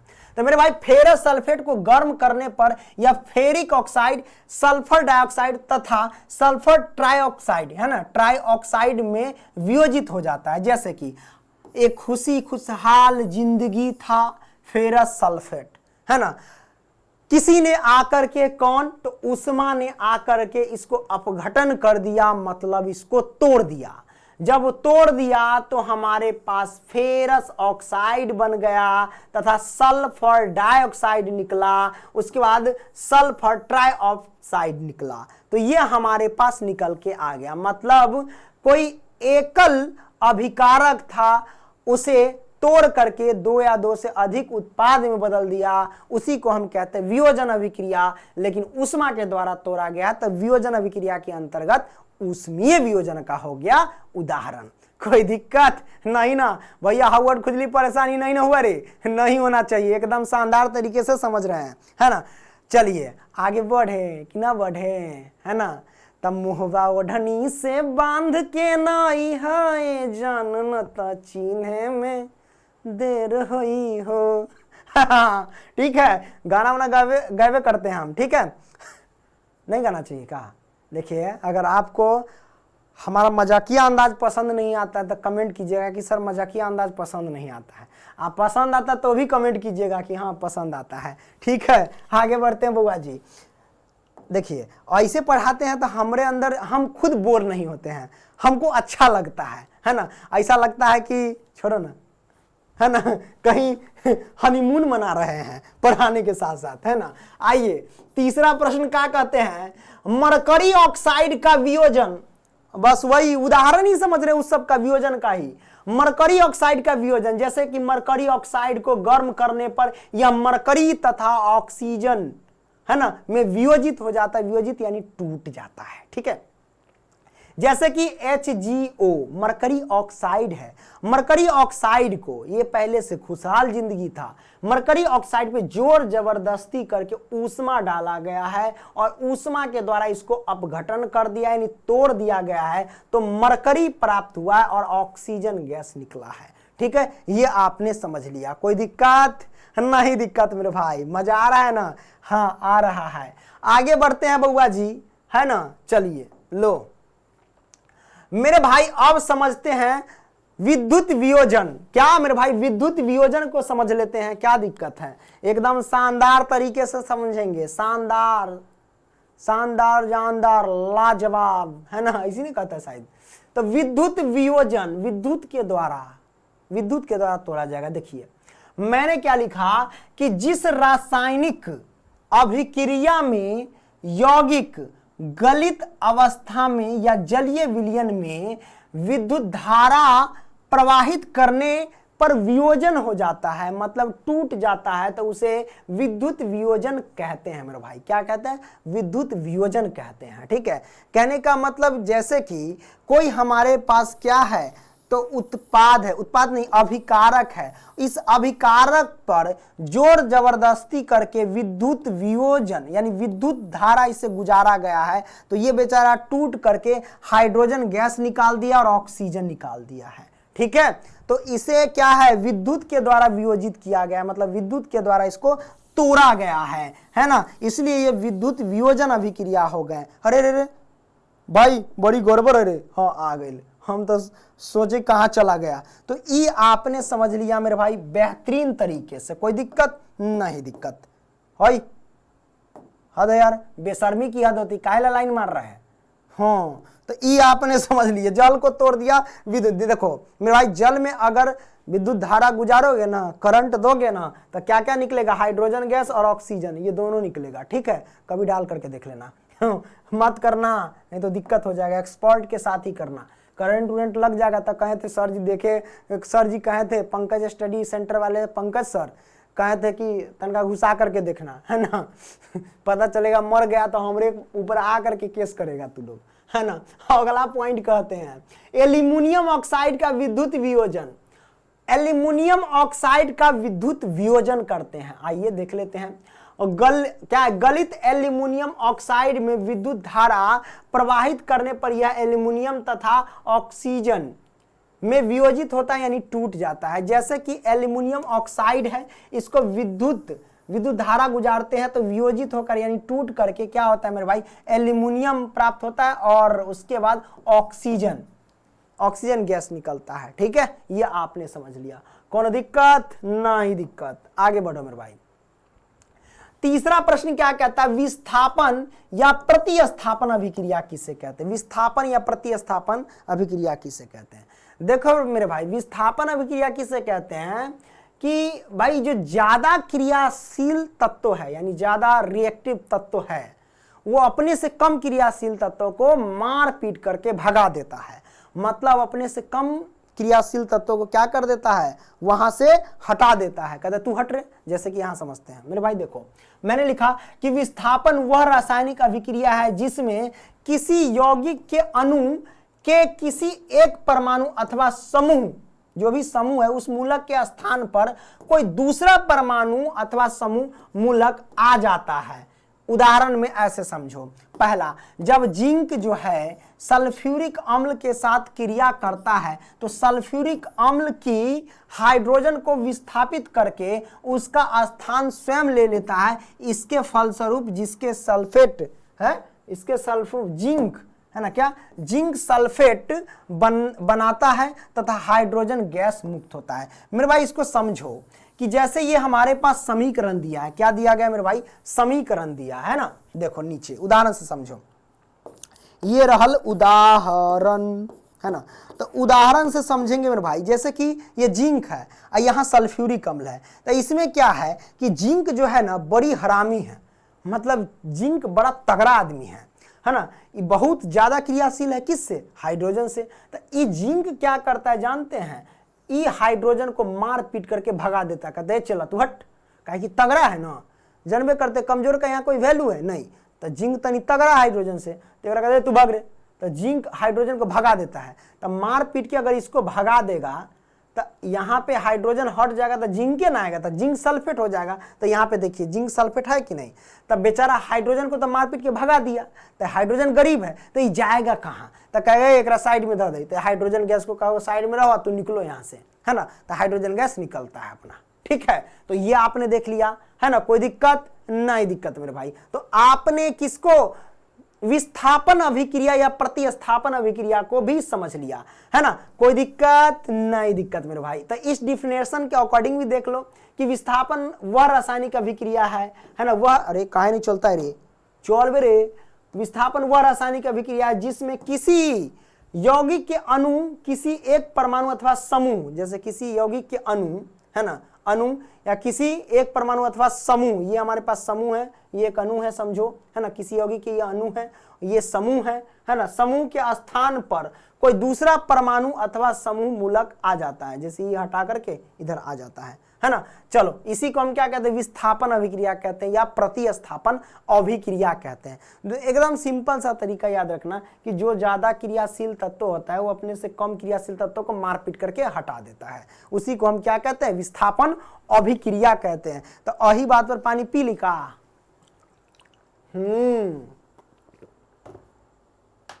लो पी लिए मेरे भाई। प्रतिवर्ष हम यूपी बोर्ड में टॉपर देते हैं, जल्द ही वीडियो सब आ जाएगा, वो आप लोगों को भी टॉपर बनना है और पंकज स्टडी सेंटर का नाम रोशन करना है। मीडिया के सामने पंकज सर का नाम जरूर एक बार लेना है, हम जल्द ही आपसे मिलेंगे, ठीक है। चलिए, ये आपने समझ लिया मेरे भाई, आगे बढ़ते हैं। अगला प्रश्न क्या कहता है, चौथा प्रश्न क्या कहता है, उभय प्रतिस्थापन या द्विविस्थापन अभिक्रिया किसे कहते हैं ना, कहता है द्विविस्थापन अभिक्रिया या उभय प्रतिस्थापन कह सकते हो, या द्विविस्थापन अभिक्रिया किसे कहते हैं। द्विविस्थापन अभिक्रिया किसे कहते हैं, जिसमें आयनों का आदान प्रदान होता है, उसे हम क्या कहते हैं, द्विविस्थापन अभिक्रिया कहते हैं, है ना। आयनों का विनिमय कह सकते हैं, आयनों का आदान प्रदान या आयनों का विनिमय, है ना, उसे भी कह सकते हैं, ठीक है। तो मैंने लिखा, जिस रासायनिक अभिक्रिया में यौगिकों के आयनों अथवा घटकों का अदला बदली होता है, मतलब विनिमय होता है ना, मतलब विनिमय हो जाती है तथा नए यौगिक बनते हैं, वह उभय प्रतिस्थापन अभिक्रिया क्या कहलाता है। यह अभिक्रिया यौगिक के विलयन के मध्य होती है, इस बात को ध्यान रखना। उदाहरण के लिए हमने समझाया, यहाँ पे पहला समझा दिया कि जब कॉपर सल्फेट के विलयन में सोडियम हाइड्रोक्साइड, जब कॉपर सल्फेट, देखो ये कॉपर सल्फेट है, कॉपर सल्फेट के विलयन में, है ना, क्या सोडियम हाइड्रोक्साइड, तो सोडियम हाइड्रोक्साइड ये है NaOH, सोडियम हाइड्रोक्साइड का विलयन मिलते हैं, तो दोनों को मिलाते हैं तो कॉपर, है ना, तो कॉपर हाइड्रोक्साइड व सोडियम सल्फेट बन जाता है, यानी कॉपर हाइड्रोक्साइड और सोडियम सल्फेट बन जाता है। देखो इसमें क्या है कि भाई सोडियम जो है ना, क्या कर दिया, सोडियम जो है ना कॉपर को क्या करेगा, विस्थापित कर देगा, यानी यूं समझो कि दो बार विस्थापित होता है। कॉपर ने सोडियम ने कॉपर को विस्थापित कर दिया, तो कॉपर को हटाएगा तो सोडियम सल्फेट हो जाएगा। तो आगे देखिए सोडियम सल्फेट है, उसी तरीके से कॉपर जाएगा कहां, तक कॉपर जाएगा हाइड्रोक्साइड के पास, तो कॉपर आ गया हाइड्रोक्साइड के पास। तो मतलब ये देखो यहाँ पे एक आयनों का आदान प्रदान हुआ, सोडियम जुड़ गया है कॉपर सल्फेट के साथ, है ना, यानी सल्फेट के साथ सोडियम, और कॉपर जुड़ गया है हाइड्रोक्साइड के साथ, यहां पे देख सकते हैं, है ना। तो इस तरीके से आयनों का आदान प्रदान हो जाता है मेरे भाई, ये आपने समझ लिया बेहतरीन तरीके से। आगे बढ़ते हैं, चलो अगला प्रश्न क्या है मेरे भाई, निम्नलिखित अभिक्रियाओं में प्रत्येक के लिए संतुलित रासायनिक समीकरण लिखिए। अच्छा, यहां पे संतुलित रासायनिक समीकरण मतलब समीकरण नहीं लिखा है, तो हम उस समीकरण को पहले लिखेंगे मेरे भाई। तो आपके बुक में होगा ही, है ना, मैं पहले समीकरण लिखता हूं। चलो, इसका पहला प्रश्न क्या कहता है, पहला प्रश्न, ठीक है, आपके बुक में है ना। तो पहला प्रश्न मैं ले लेता हूं, और ये प्रश्न जो मैं लेने जा रहा हूं ये 2023 में पूछा गया है ना। तो पहला प्रश्न ये है, तो क्या मैं एक पेज ले लूं, उसमें समझा, तो बाद में पेज लेंगे, पहले इसको समझा देते, उसके बाद जब पेज की जरूरत होगी तो पेज ले लेंगे, ठीक है। कहता क्या है मेरे भाई, याद रखना। चलो भाई तुम इधर आओ, है ना। क्वेश्चन कहता है कि सल्फ्यूरिक अम्ल, क्या सल्फ्यूरिक अम्ल कहता है और सोडियम हाइड्रोक्साइड के जलीय विलयन परस्पर अभिक्रिया करके जलीय सोडियम सल्फेट और जल बनाते हैं। क्या, जलीय सोडियम सल्फेट और जल बनाते हैं। कोई दिक्कत नहीं, ये हमारे पास है, हम क्वेश्चन को लिख ही दें, ये 2023 में पूछा गया है, मैं लिख ही देता हूं। चलो, सल्फ्यूरिक अम्ल, या फिर आपके बुक में है ये क्वेश्चन, क्वेश्चन मैं बता देता हूं, आपको ध्यान रहना, ठीक है। क्वेश्चन क्या था लघुत्तरीय प्रश्न में, क्या लघुत्तरीय प्रश्न नहीं लिखा है यहाँ पे, लघु टाइपिंग में थोड़ा मिस्टेक हो गया, देखते आगे है कि नहीं लघुत्तरीय प्रश्न। लघुत्तरीय प्रश्न ही तो है, हाँ है ये तो। हम यार हम भी ना बौरा जाते हैं जब यहाँ लिख ले है, तो हम कहाँ बौआ रहे थे, है ना। सब कुछ यहाँ लिख ले है, ओके। चलो यहां पे क्या कहता है, सल्फ्यूरिक अम्ल और सोडियम हाइड्रोक्साइड के जलीय विलयन परस्पर अभिक्रिया करके जलीय विलयन सल्फेट और जल बनाते हैं। और यह प्रश्न क्या 2023 में पूछा गया है, और कहता क्या है, इस रासायनिक समीकरण को संतुलित भी करना है। तो आइए हम संतुलित करते हैं। सल्फ्यूरिक अम्ल हम क्या करेंगे, पहले लिखेंगे, तो हम लिखते हैं H2SO4, ये हमारे पास सल्फ्यूरिक अम्ल, और सोडियम हाइड्रोक्साइड है ना, सोडियम हाइड्रोक्साइड NaOH, ये रहा हमारे पास क्या, सोडियम हाइड्रोक्साइड। कोई दिक्कत, सोडियम हाइड्रोक्साइड के जलीय विलयन है ना, कि जलीय विलयन परस्पर अभिक्रिया करके, तो तीर का निशान लगा दो, तीर के निशान से पता चलता है कि कोई ना कोई अभिक्रिया हुई है, ठीक है। तो अभिक्रिया करके क्या करता है, जलीय सोडियम सल्फेट, सोडियम सल्फेट मतलब Na2SO4 है ना, जलीय सोडियम सल्फेट, जलीय है तो उसके लिए एक्वस लगाते, एक क्यों लगा दोगे ना, तो एक्वस मतलब जलीय विलयन हो गया। तो आप लगा सकते, अवस्था को दर्शा सकते हैं, एक ही मतलब एक्वस यानी जलीय विलयन, इसको दर्शा सकते, कोई दिक्कत नहीं है। तो मेरे भाई अभिक्रिया करके जलीय विलयन, जलीय सोडियम सल्फेट और जल बनाते हैं, जल मतलब H2O बनाते हैं, H2O बनाते हैं, ठीक है। अब इसे आपको क्या करना है, बैलेंस करना है, मतलब संतुलित करना है मेरे भाई। अगर डिटेल में भी देखना हो, यहां भी डिटेल में बताएंगे, अगर एनसीईआरटी का जो मेन जो बुक में दिया गया है वो सारा भी मैंने कराया है। आप अगर ऐसे सर्च कर लोगे कि रासायनिक अभिक्रिया, रासायनिक समीकरण को संतुलित कैसे करें बाय पंकज सर, तो आपको मिल जाएंगे, यूट्यूब पे टॉप पे आएगा, ठीक है। तो देख लेना मेरे भाई, ठीक है, इस बात को ध्यान रखना। तो चलिए शुरू करते हैं मेरे भाई, इसमें कितना से गुना करेंगे आपको तो पता होना चाहिए। देखो डिटेल में कर दे, हाँ डिटेल में कर देते, तो डिटेल में करने के लिए आई थिंक इसको छोटा करना पड़ेगा क्या, नेक्स्ट पेज ले लें, नहीं तो इसी में करके हम देखते हैं, एक बार करके तो देखो मेरे भाई। हाइड्रोजन यहां 2 है, हाइड्रोजन यहां भी 2 है, ठीक है। सल्फेट यहां 4 है, यहां सल्फेट 4 है। सोडियम यहां पे कितना है सर, अकेला, यहां सोडियम 2 है, देखो यहां सोडियम 2 है। तो हम क्या करेंगे, 2 है तो इसमें हम 2 से मल्टीप्लाई कर देंगे। अब 2 से मल्टीप्लाई किए तो सोडियम 2 हो गया, तो यहां पे देखो हाइड्रोक्साइड यानी O, ऑक्सीजन हमारे पास 2 हो गए, हाइड्रोजन भी हमारे पास 2 हो गए, मतलब बढ़ गए। अब हाइड्रोजन 2, तो यहां हाइड्रोजन 2 तो है, कोई दिक्कत नहीं है, लेकिन यहां ऑक्सीजन 2 हो गए, है ना, और यहां ऑक्सीजन 4 है, तो यहां ऑक्सीजन तो 4 है, ऑक्सीजन 2 बढ़ गए, तो ऑक्सीजन 2 बढ़ गए, तो इसमें 2 से मल्टीप्लाई करना पड़ेगा। क्लियर, आप देखो, है ना। आप कहोगे सर डिटेल में बता देते तो अच्छा रहता है ना, तो मैं भी यही सोच रहा हूं, एक पेज ले लेता हूं और डिटेल में बता देता हूं, ताकि ठीक रहेगा, ना तो बच्चा सब जो है ना एकदम अथी हो जाएगा, क्या कहते हैं, भंगिया जाएगा। तो हम बुक में से हम, क्योंकि वहां से लाने में दिक्कत, क्या कहता है प्रश्न में, सल्फ्यूरिक अम्ल है ना, क्या कहता है सर जी, सल्फ्यूरिक अम्ल है ना, सल्फ्यूरिक अम्ल तो यानी H2SO4, ये रहा सल्फ्यूरिक अम्ल। और सोडियम क्लोराइड, सोडियम क्लोराइड मतलब NaCl, सोडियम नहीं, सोडियम हाइड्रोक्साइड है, sorry NaOH, sodium hydroxide, okay, sodium hydroxide के जलीय विलयन परस्पर अभिक्रिया करके जलीय सोडियम सल्फेट, सोडियम सल्फेट मतलब अभिक्रिया करो और सोडियम सल्फेट दो, मतलब Na2SO4 दो, सोडियम सल्फेट दो। अब सोडियम सल्फेट है ना, सोडियम सल्फेट और जल दो, जल मतलब H2O दो, ये दिया मैंने। अब इसका आप क्या करो भाई, बैलेंस करो, यानी संतुलित, कहता है ना कि संतुलित करके बताओ, तो संतुलित करेंगे कैसे कर सकते, एकदम सिंपल है, एकदम क्या है मेरे भाई, सिंपल है। ग्रीन है थोड़ा सा अच्छा नहीं लगता होगा, कोई दिक्कत नहीं, कल का दिन में व्हाइट आ जाएगा, है ना। तो मेरे भाई देखो, सबसे पहले हाइड्रोजन कितने यहाँ पे, यहाँ 2 लगा है तो मतलब 2 है, हाइड्रोजन की संख्या 2 है। सल्फर कितने हैं सर, तो सल्फर यहाँ पे कुछ नहीं लगा तो 1 है। ऑक्सीजन कितने हैं सर, तो ऑक्सीजन यहाँ पे 4 है, ये एक ग्रुप का है तो एक ग्रुप में बांट दो सर, तो हमने एक ग्रुप में बांट दिया। उसी तरीके से सर सोडियम कितने हैं वहां पे, तो सोडियम अकेला है। ऑक्सीजन कितने हैं सर, तो ऑक्सीजन यहाँ पे अकेला है। हाइड्रोजन कितने हैं सर, तो हाइड्रोजन यहाँ पे अकेला है, ये एक ग्रुप का है तो एक ग्रुप में बांट दो। उसी तरीके से इस साइड सोडियम कितने हैं गुरुजी, तो सोडियम यहाँ पे 2 है, सल्फर कितने हैं तो 1 है, ऑक्सीजन कितने हैं तो 4 है, एक ग्रुप का तो एक ग्रुप में बांट दो मेरे भाई। हाइड्रोजन कितने हैं तो हाइड्रोजन यहाँ पे 2 है तो 2 लिखो। ऑक्सीजन कितने हैं सर जी तो ऑक्सीजन के आगे नीचे ऊपर कुछ नहीं है तो 1 है, मतलब समझो 1 है ना। अगर ये ऑक्सीजन अकेला है मतलब कुछ है नहीं, 1 2 तो ये अकेला ही हुआ ना, सिंपल। जैसे ये हाइड्रोजन ये कुछ नहीं 1 2 तो ये अकेला ही ना हुआ, ये मैंने समझा रहा, ठीक है। ऐसा नहीं कि सर समझा नहीं रहे आगे बढ़ रहे हैं, वो मैंने समझा दिया, ठीक है।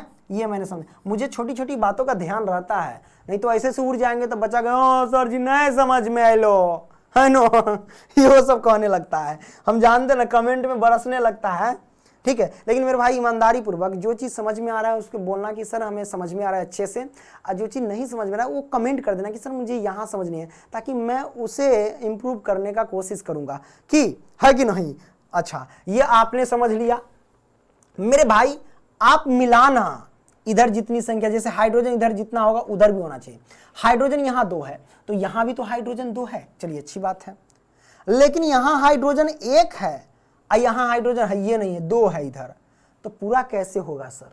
तो इसके लिए आप क्या करो, इस पूरे में इधर 2 है इधर 1 है, तो इसके लिए आप इसमें 2 से मल्टीप्लाई कर दो। कितना से सर 2 से मल्टीप्लाई कर दो। तो आइए हम इसमें 2 से मल्टीप्लाई कर दें। 2 से मल्टीप्लाई करना मतलब पूरे में 2 से मल्टीप्लाई करो, है ना। 2 से 1 में गुना करेंगे तो 2 हो जाएगा, फिर 2 से 1 में गुना करेंगे तो 2 हो जाएगा, फिर 2 से 1 में गुना करेंगे तो 2, मतलब सोडियम भी 2, ऑक्सीजन भी 2 और हाइड्रोजन भी 2 हो गए, ठीक है। अब मिलाओ, हाइड्रोजन 2 है, ठीक है, और हाइड्रोजन यहाँ भी 2 है, तो 2 2 तो 4 हो गए, और यहाँ हाइड्रोजन कितने 2 ही है।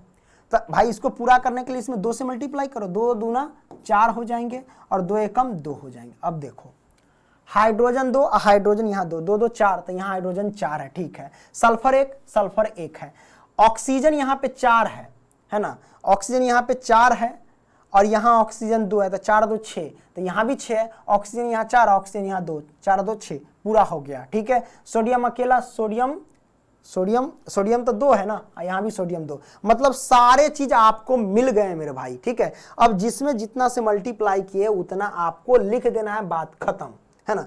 तो किसमें NaOH में 2 से मल्टीप्लाई किए हैं तो 2 से मल्टीप्लाई कर दिए।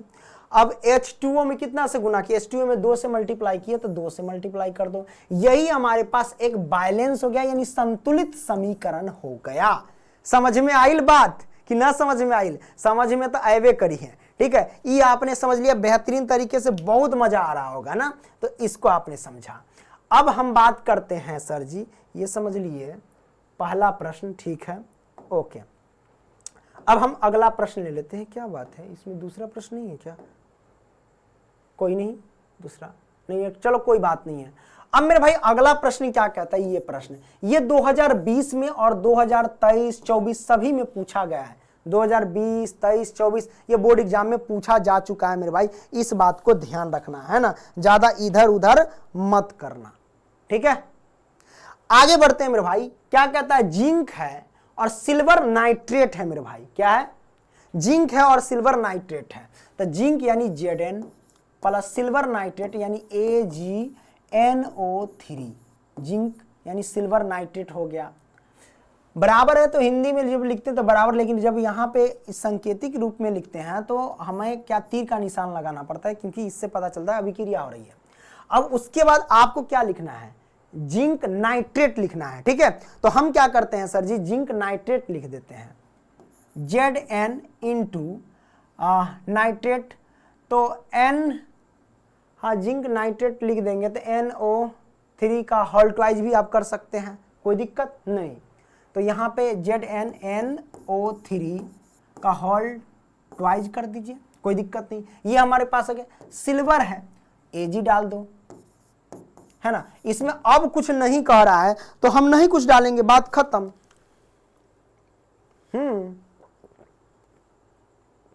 48 मिनट 8 सेकेंड हुआ ना, चलो आओ। अब मेरे भाई इसको क्या करना है, संतुलित करके बताना है। तो संतुलित करना एकदम आसान होता है, देखो कैसे आसान होता है वो मैं आपको बताता हूं सर जी, ठीक है। देखो ध्यान से, जिंक अकेला है, यहां भी जिंक अकेला है, ठीक है। सिल्वर अकेला है, यहां भी सिल्वर अकेला है, ठीक है। यहां नाइट्रोजन आप देख सकते हैं कितने हैं, अकेला है, लेकिन यहां नाइट्रोजन 2 है, क्योंकि यह 2 ब्रैकेट में ना, 2 से यहाँ पे 1 छिपा रहा, 2 से 1 में गुना करेंगे, यहाँ 1 छिपा रहता है, 2 से 1 में गुना करेंगे तो 2 हो जाएगा, तो नाइट्रोजन तो 2 हो जाएगा ना, तो नाइट्रोजन यहाँ अकेला, तो इसके लिए आप क्या करो सर जी, इसमें 2 से मल्टीप्लाई कर दो। अब 2 से मल्टीप्लाई कर दिए तो सिल्वर यहाँ 2 हो गया, इस बात को ध्यान रखना, और नाइट्रोजन भी 2 हो गया, और ऑक्सीजन 3 दूना 6 हो गया, है ना। ये सब मुजवानी करके देखो, तो भाई सिल्वर हमारे पास 2 हो गया, तो इधर अकेला है तो इसमें 2 से मल्टीप्लाई कर दो। अब देखो सिल्वर 2, तो यहाँ भी सिल्वर 2, जिंक अकेला तो जिंक अकेला, नाइट्रोजन यहाँ 2, तो यहाँ भी नाइट्रोजन 2 है, क्योंकि हॉल्ट वाइज है, दूसरे को गुना करते 2, यानी नाइट्रोजन 2 हो जाएगा। ऑक्सीजन कितना, 3 दूना 6, यहाँ पे गुना हो जाता है, 3 दूना 6, ऑक्सीजन 6 है, तो यहाँ भी ऑक्सीजन 6 है, 3 दूना 6, बस हो गया, बैलेंस हो गया, संतुलित हो गया मेरे भाई, कुछ नहीं है इसमें, एकदम आसानी तरीके से कर दिए, है कि नहीं, समझ में आया बात। देखो हाँ, ऐसे डायरेक्ट कर दिए हैं। अब मान लो कुछ बच्चा कहेगा सर हमको समझ में नहीं आया है, तो उसके लिए हम क्या कहते हैं मेरे भाई, आप लोग डिटेल में सर्च कर लेना, रासायनिक समीकरण को संतुलित कैसे करें, भाई पंकज सर मिल जाएंगे, टॉप में मिलेंगे, ठीक है। ये मैंने देख लिया ना, एकदम सिंपल है, पहले तो डिटेल में बताया, आप इसको तोड़ भी सकते हो, है ना, कोई अलग अलग करके तोड़ भी लेना तो भी बन जाएंगे, कोई दिक्कत नहीं, दिक्कत। आगे बढ़ते मेरे भाई, अगला प्रश्न क्या कहता है, ये प्रश्न 2020 में पूछा गया है मेरे भाई यूपी बोर्ड में, है ना। तो देखो प्रश्न क्या कहता है, डिग्नीशियम, डिग्नीशियम क्या होता है, अच्छा ये मैग्नीशियम है, लेकिन हमारे टाइपिस्ट महाराज मैग्नीशियम को डिग्नीशियम नाम दिए हैं, वाह क्या नाम दिए हैं सुस्वागतम, अति सुंदर मेरे भाई, डिग्नीशियम। नहीं मेरे भाई ये डिग्नीशियम नहीं है, एक्चुअली में ये मैग्नीशियम है, क्या है ये मैग्नीशियम होगा, ठीक है। तो magnesium plus hydrogen chloride, magnesium chloride plus hydrogen देता है, तो इसको संतुलित करके देना है हमको, इसमें कोई दिक्कत नहीं, दिक्कत। तो मेरे भाई लिखते हैं मैग्नीशियम प्लस में हाइड्रोजन क्लोराइड यानी HCl, HCl मतलब हाइड्रोक्लोरिक अम्ल हुआ, तीर का निशान मैग्नीशियम क्लोराइड यानी MgCl2, है ना, MgCl2 लिख सकते हैं, कोई मैग्नीशियम क्लोराइड, आप प्लस में हाइड्रोजन गैस मतलब H2, ये H2 हाइड्रोजन गैस हो गया, कोई दिक्कत नहीं, दिक्कत। आप इसे बैलेंस कर सकते हैं सर, देखिए मैग्नीशियम यहाँ पे अकेला है, यहाँ भी मैग्नीशियम अकेला है, हाइड्रोजन यहाँ पे अकेला है, लेकिन हाइड्रोजन यहाँ 2 है, तो भैया इसी बात पे आप क्या करो, इसमें 2 से मल्टीप्लाई कर दो, तो अब हाइड्रोजन 2 हो गया, लेकिन क्लोरीन भी 2 हो गया, तो क्लोरीन भी तो यहाँ 2 है, तो क्लोरीन भी पूरा हो गया, मतलब संतुलित हो गया, यहाँ सिर्फ 2 से मल्टीप्लाई किया तो देखो पूरा हो गया। मैग्नीशियम अकेला था तो यहाँ मैग्नीशियम अकेला, हाइड्रोजन यहाँ 2 था, हाइड्रोजन यहाँ 2, क्लोरीन यहाँ 2, तो क्लोरीन भी तो यहाँ 2 हो गया ना, क्लियर। तो ये बैलेंस हो गया मेरे भाई, बहुत सिंपल था, ये आपने आंसर निकाल करके रख दिया। अब कोई दिक्कत नहीं, दिक्कत मेरे भाई, है ना। होठवा तोहार जैसे भोर के किरनिया, अखिया में प्यार के समाइल बदनिया, है ना।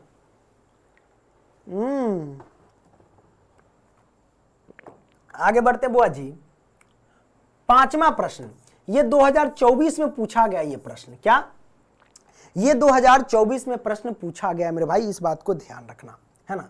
क्या कहता है, बेरियम क्लोराइड एल्यूमिनियम सल्फेट और barium sulphate plus aluminium chloride हमको दिया गया है। बेरियम क्लोराइड यानी BaCl2, बेरियम क्लोराइड प्लस में एल्यूमिनियम सल्फेट दिया गया है, कोई दिक्कत नहीं, हम एल्यूमिनियम सल्फेट लिख देंगे, है ना, इसमें क्या दिक्कत है ना। Al2SO4 का होल थ्राइज एल्यूमिनियम सल्फेट, तीर का निशान, अब उसके बाद बच गया हमारे पास बेरियम सल्फेट बच गया, है ना, क्या बेरियम सल्फेट यानी BaSO4 बेरियम सल्फेट, अब प्लस में एल्यूमिनियम क्लोराइड हो गया, तो हम एल्यूमिनियम क्लोराइड लिख देंगे AlCl3, है ना, AlCl3, क्लियर, ये आपने समझ लिया।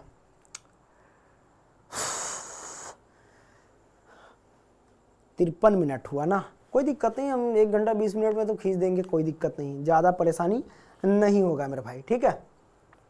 इसको बैलेंस करना है यानी संतुलित करके बताना है। सर इसको कैसे संतुलित करेंगे, आइए ना हम संतुलित करके बताते हैं मेरे भाई। देखो सबसे पहली बात है, देखो बेरियम कितना है, अकेला है, यहां भी बेरियम अकेला है, ठीक है। क्लोरीन यहां 2 है, क्लोरीन यहां पे 3 है, क्लोरीन यहां पे 3 है, तो यहां पे 3 है, तो इसके लिए आपको क्या करना पड़ेगा सर, इसमें 2 से मल्टीप्लाई करना पड़ेगा आपको, पता है 3 दूना 6 हो जाएगा, तो 2 से मल्टीप्लाई, तो उधर 3 से मल्टीप्लाई, कोई दिक्कत नहीं, इधर 2 से मल्टीप्लाई कर दो, तो एल्यूमिनियम 2, क्लोरीन हो गया 6, इधर क्लोरीन कितना 2, तो इसके लिए इसमें 3 से मल्टीप्लाई कर दो। अब 3 से मल्टीप्लाई कर दिए तो क्लोरीन 3 दूना 6, तो क्लोरीन 6 हो गया, इधर भी क्लोरीन 6 हो गया, ठीक है। बेरियम 3 हो गया, तो बेरियम 3 है इधर क्या, बेरियम 3 तो है ही नहीं, बेरियम 3 है नहीं है, तो इसमें भी आपको क्या करना पड़ेगा, 3 से मल्टीप्लाई करना पड़ेगा, तो हम 3 से मल्टीप्लाई कर देते हैं, ठीक है, ये मैंने कर दिया। अब देखो बेरियम 3, तो बेरियम 3, क्लोरीन 6, तो क्लोरीन यहाँ पे 3 दूना 6, ठीक है। अब मेरे भाई देखो क्या करना, एल्यूमिनियम 2 है, हाँ मेरे भाई एल्यूमिनियम 2 है, उसके बाद देखो एस कितना होगा, 3 से मल्टीप्लाई कर, यानी सल्फेट कह सकते हो, तो 3 चौके 12 होगा सल्फेट, है ना, तो सल्फेट यहाँ भी 12 हो गया, देखिए 4 तिहाई 12, तो सल्फेट तो 12 हो ही जाएगा ना, तो हो गया ना पूरा संतुलित, बैलेंस, एकदम सिंपल, चुटकी में बजाओ और सॉल्व करो मेरे भाई। देखो यहाँ 3 से गुना करना पड़ेगा, यहाँ 3 से, और यहाँ 2 से मल्टीप्लाई करना पड़ेगा, बैलेंस हो गया, सिंपल है ना। तो ये हमारे पास संतुलित समीकरण आ गया, कोई दिक्कत नहीं, दिक्कत समझ में आई बात की ना। देखो बेरियम यहाँ पे 3 है, तो 3 आगे लगा, बेरियम 3 हो गया, क्लोरीन कितना 3 दूना 6, क्योंकि 2 है तो इसमें मल्टीप्लाई हो जाता, 3 दूना 6, है ना, ये सब सीखो। जैसे इधर है ये हॉल थ्राइज है, तो SO4, तो इसमें 4 से मल्टीप्लाई हो जाता, 4 तिहाई 12, यानी SO4 12 हो गया, हाँ इसमें नहीं होगा मल्टीप्लाई, हाँ ये सब सीखो, ये सब लॉजिक है, लॉजिक क्या है, फैक्ट है ना। तो ये आपने समझ लिया मेरे भाई बेहतरीन तरीके से। आइए ना आगे बढ़ते हैं। अब मेरे भाई कुछ इस तरीके का आ गया हमारे पास क्या आ गया मेरे भाई, हमारे पास आया प्रश्न क्रमांक 2, जो कि एनसीईआरटी में भी पूछा गया है, एनसीईआरटी में है, और 2020, 2023 और 2024 में ये प्रश्न पूछा जा चुका है मेरे भाई, ये प्रश्न पूछा जा चुका है, इस बात को ध्यान रखना, ठीक है। होठवा तोहार जैसे भोर के किरनिया, ठीक है, ये आपने देख लिया मेरे भाई। चलिए अच्छी बात है, मैंने आंसर लिख दिया, क्या लिखा कि जिन रासायनिक, देखो कहता है क्या, ऊष्माक्षेपी दहन एवं ऊष्माशोषी अभिक्रिया में अभिक्रिया का क्या अर्थ है, उदाहरण दीजिए। तो ऊष्माशोषी अभिक्रिया समझेंगे और ऊष्माक्षेपी अभिक्रिया और ऊष्माशोषी अभिक्रिया दोनों को समझ लेंगे। तो मेरे भाई मैं यहाँ पे समझता हूँ पहले ऊष्माक्षेपी अभिक्रिया किसे कहते हैं। तो जिन रासायनिक अभिक्रिया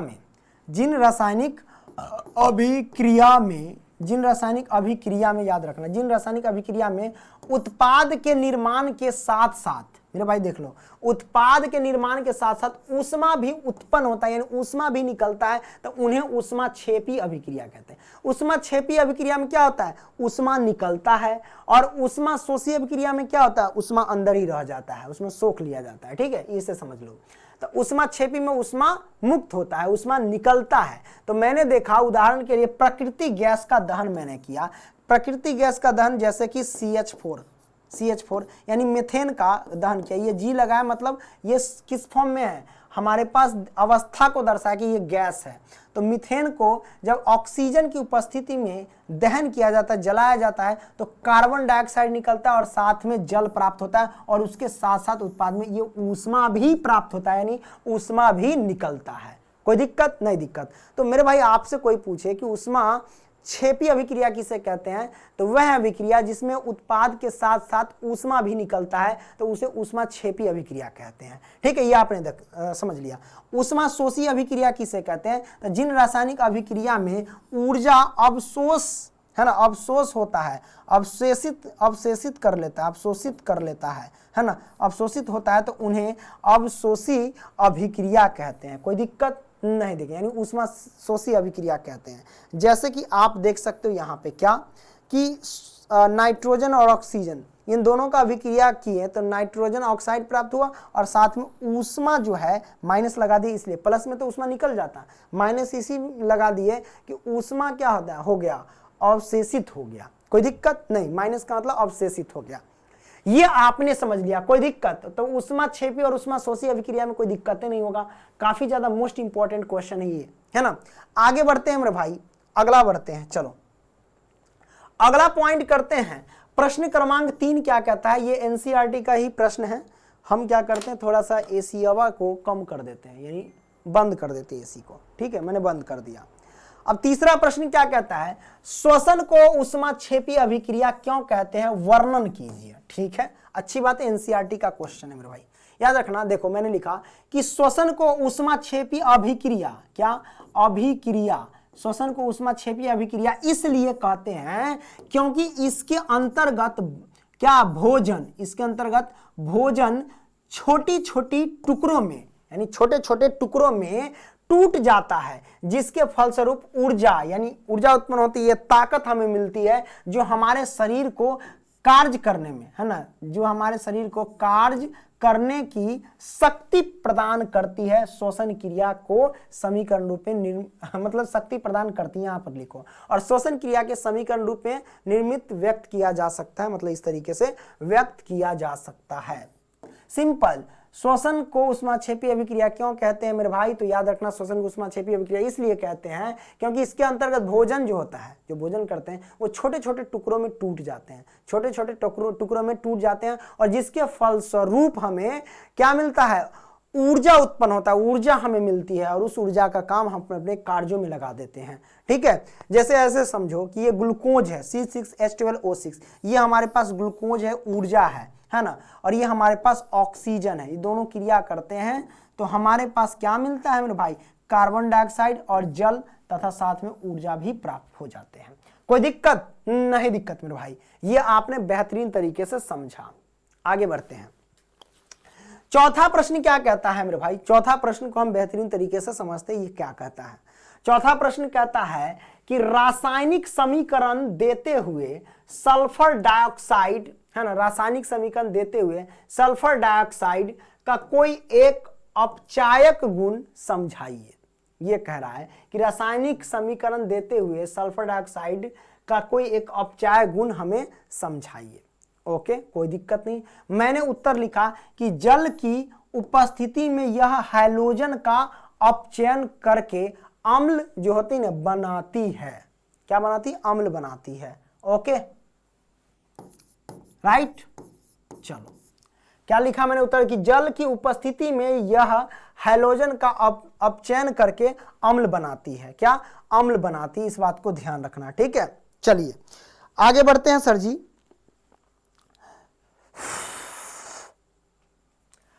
मैंने देखा यहां पे मैंने लिख दिया मेरे भाई, है ना, सल्फर ऑक्साइड है और यहां पे जल है तथा क्लोरीन गैस है। ठीक है, ये सारे मिलकर के या क्रिया करके हमारे पास क्या दिया, HCl यानी हाइड्रोक्लोरिक अम्ल दिया, और साथ में हमारे पास सल्फ्यूरिक अम्ल भी दे दिया, यानी H2SO4 दिया। ठीक है, तो मैंने यहां पे सल्फ्यूरिक क्या एक अम्ल है, मैंने लिखा ना कि जल की उपस्थिति, क्या, जल की उपस्थिति में यह हैलोजन का अपचयन करके अम्ल बनाती है, जैसे सल्फ्यूरिक अम्ल है हमारे पास। ठीक है, हाइड्रोक्लोरिक अम्ल है हमारे पास। ठीक है, यहाँ पे जल की उपस्थिति है। ओके, कोई दिक्कत नहीं, दिक्कत मेरे भाई, ये आपने बेहतरीन तरीके से समझा।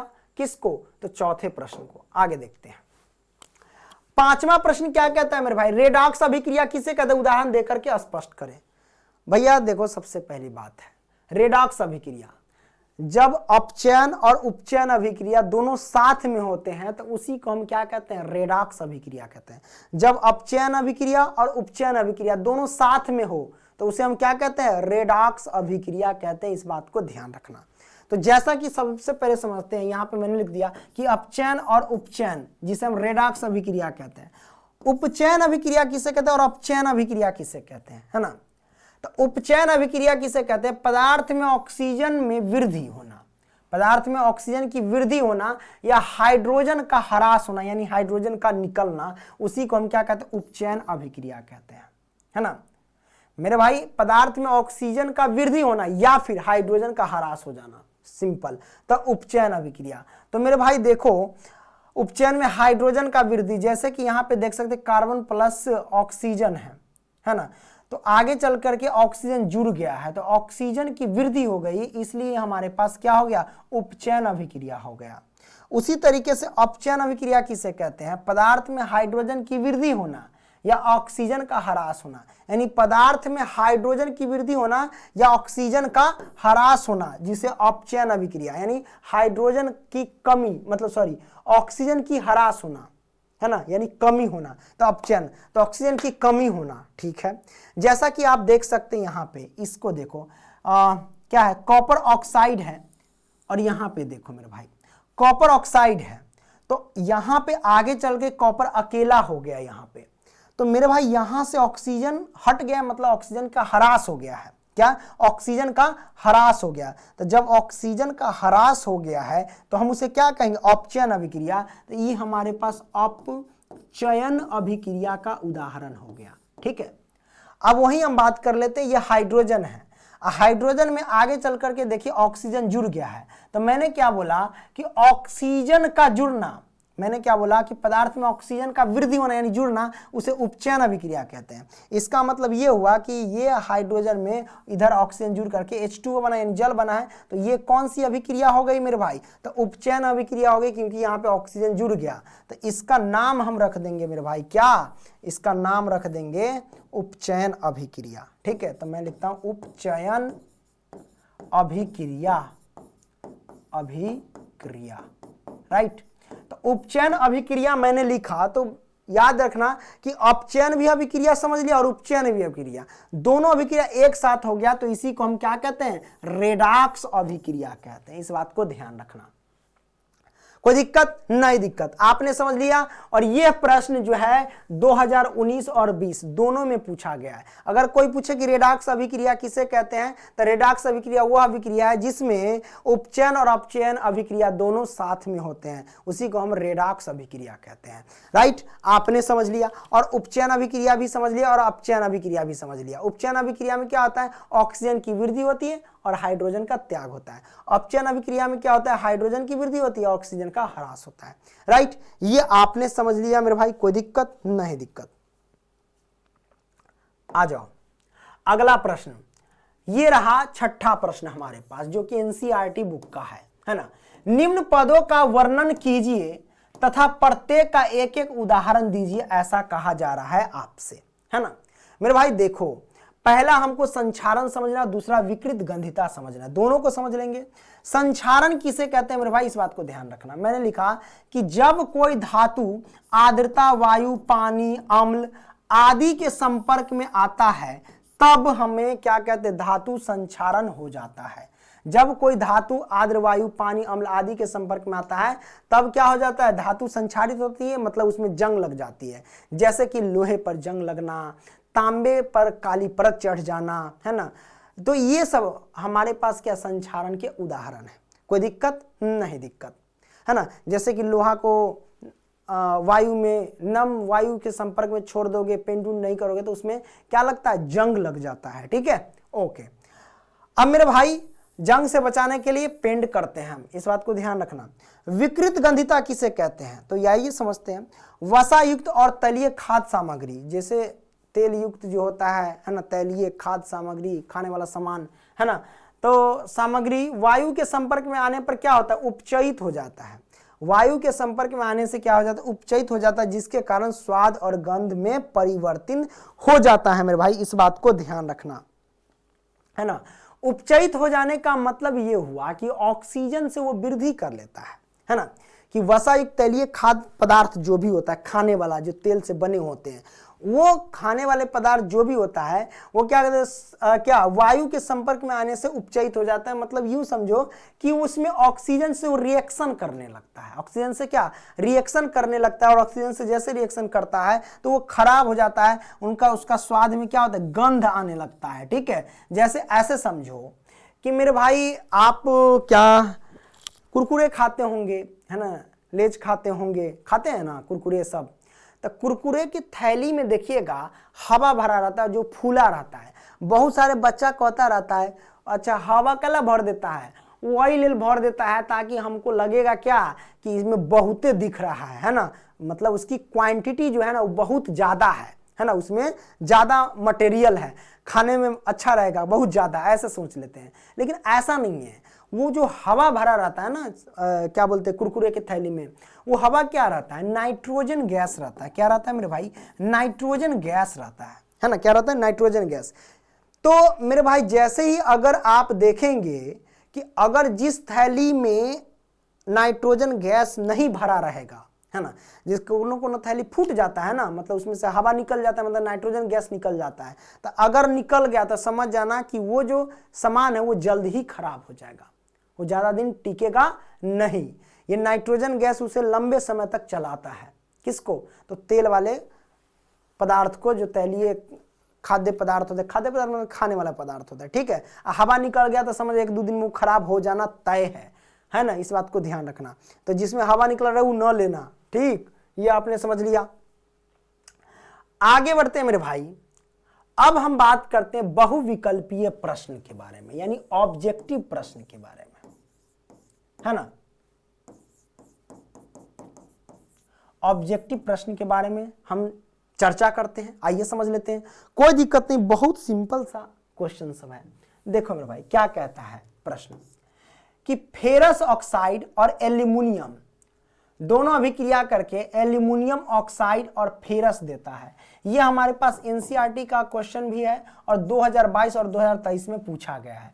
अथवा में वो क्वेश्चन पूछ दिया है कि मेरे भाई जिंक प्लस में सल्फ्यूरिक अम्ल, H2SO पर सल्फ्यूरिक अम्ल है, जो कि जिंक सल्फेट और हाइड्रोजन गैस देता है।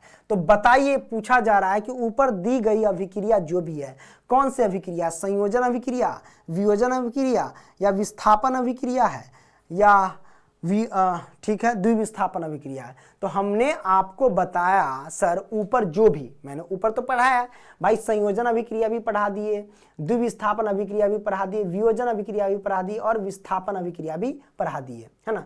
संयोजन अभिक्रिया किसे कहते हैं, जब 2 या 2 से मतलब 1 या 1 से अधिक पदार्थ या 2 या 2 से अधिक पदार्थ मिलकर के एकल पदार्थ का निर्माण करते हैं या एकल उत्पाद का निर्माण करते हैं, उसे संयोजन अभिक्रिया कहते हैं।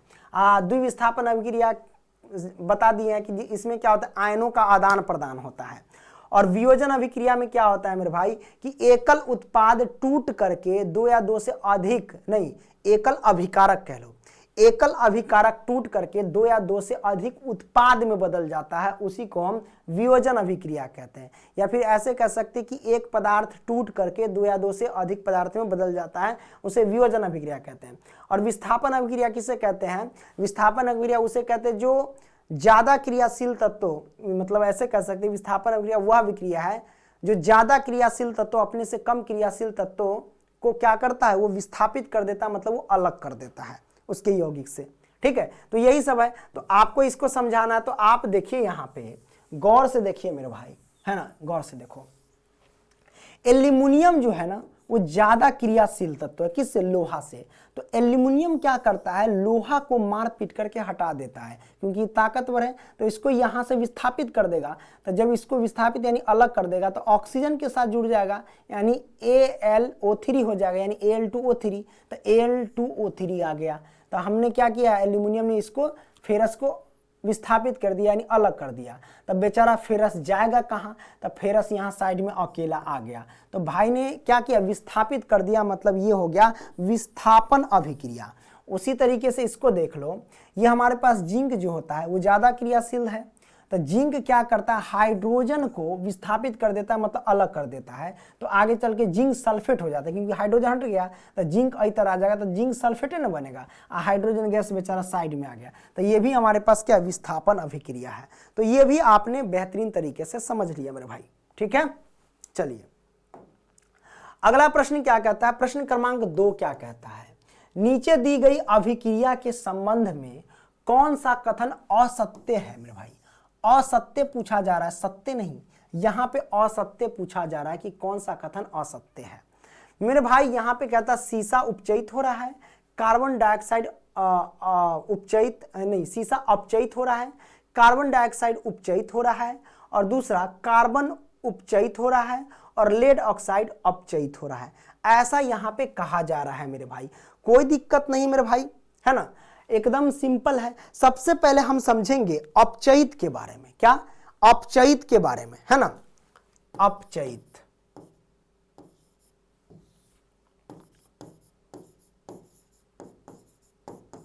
अपचयित में क्या होता है मेरे भाई, ऑक्सीजन का क्या होता है, ह्रास होता है, ठीक है, ऑक्सीजन का ह्रास होता है ना, ऑक्सीजन का ह्रास, तो हाइड्रोजन का क्या होगा, हाइड्रोजन का योग होगा, हाइड्रोजन का योग होगा। अपचयित, अब उसके बाद उपचयित समझ लेते हैं, उपचयित, उपचयित, अपचयित यानी अपचयन अभिक्रिया, उपचयित यानी उपचयन अभिक्रिया, ठीक है। उपचयित में क्या होता है मेरे भाई, हाइड्रोजन का ह्रास हो रहा है ना, इसमें हाइड्रोजन का योग होगा, है ना, सॉरी, ऑक्सीजन का ह्रास हो रहा है, इसमें ऑक्सीजन का योग होगा, ठीक है, इस बात को ध्यान रखना, और हाइड्रोजन का इसमें ह्रास होगा, ओके, ठीक है।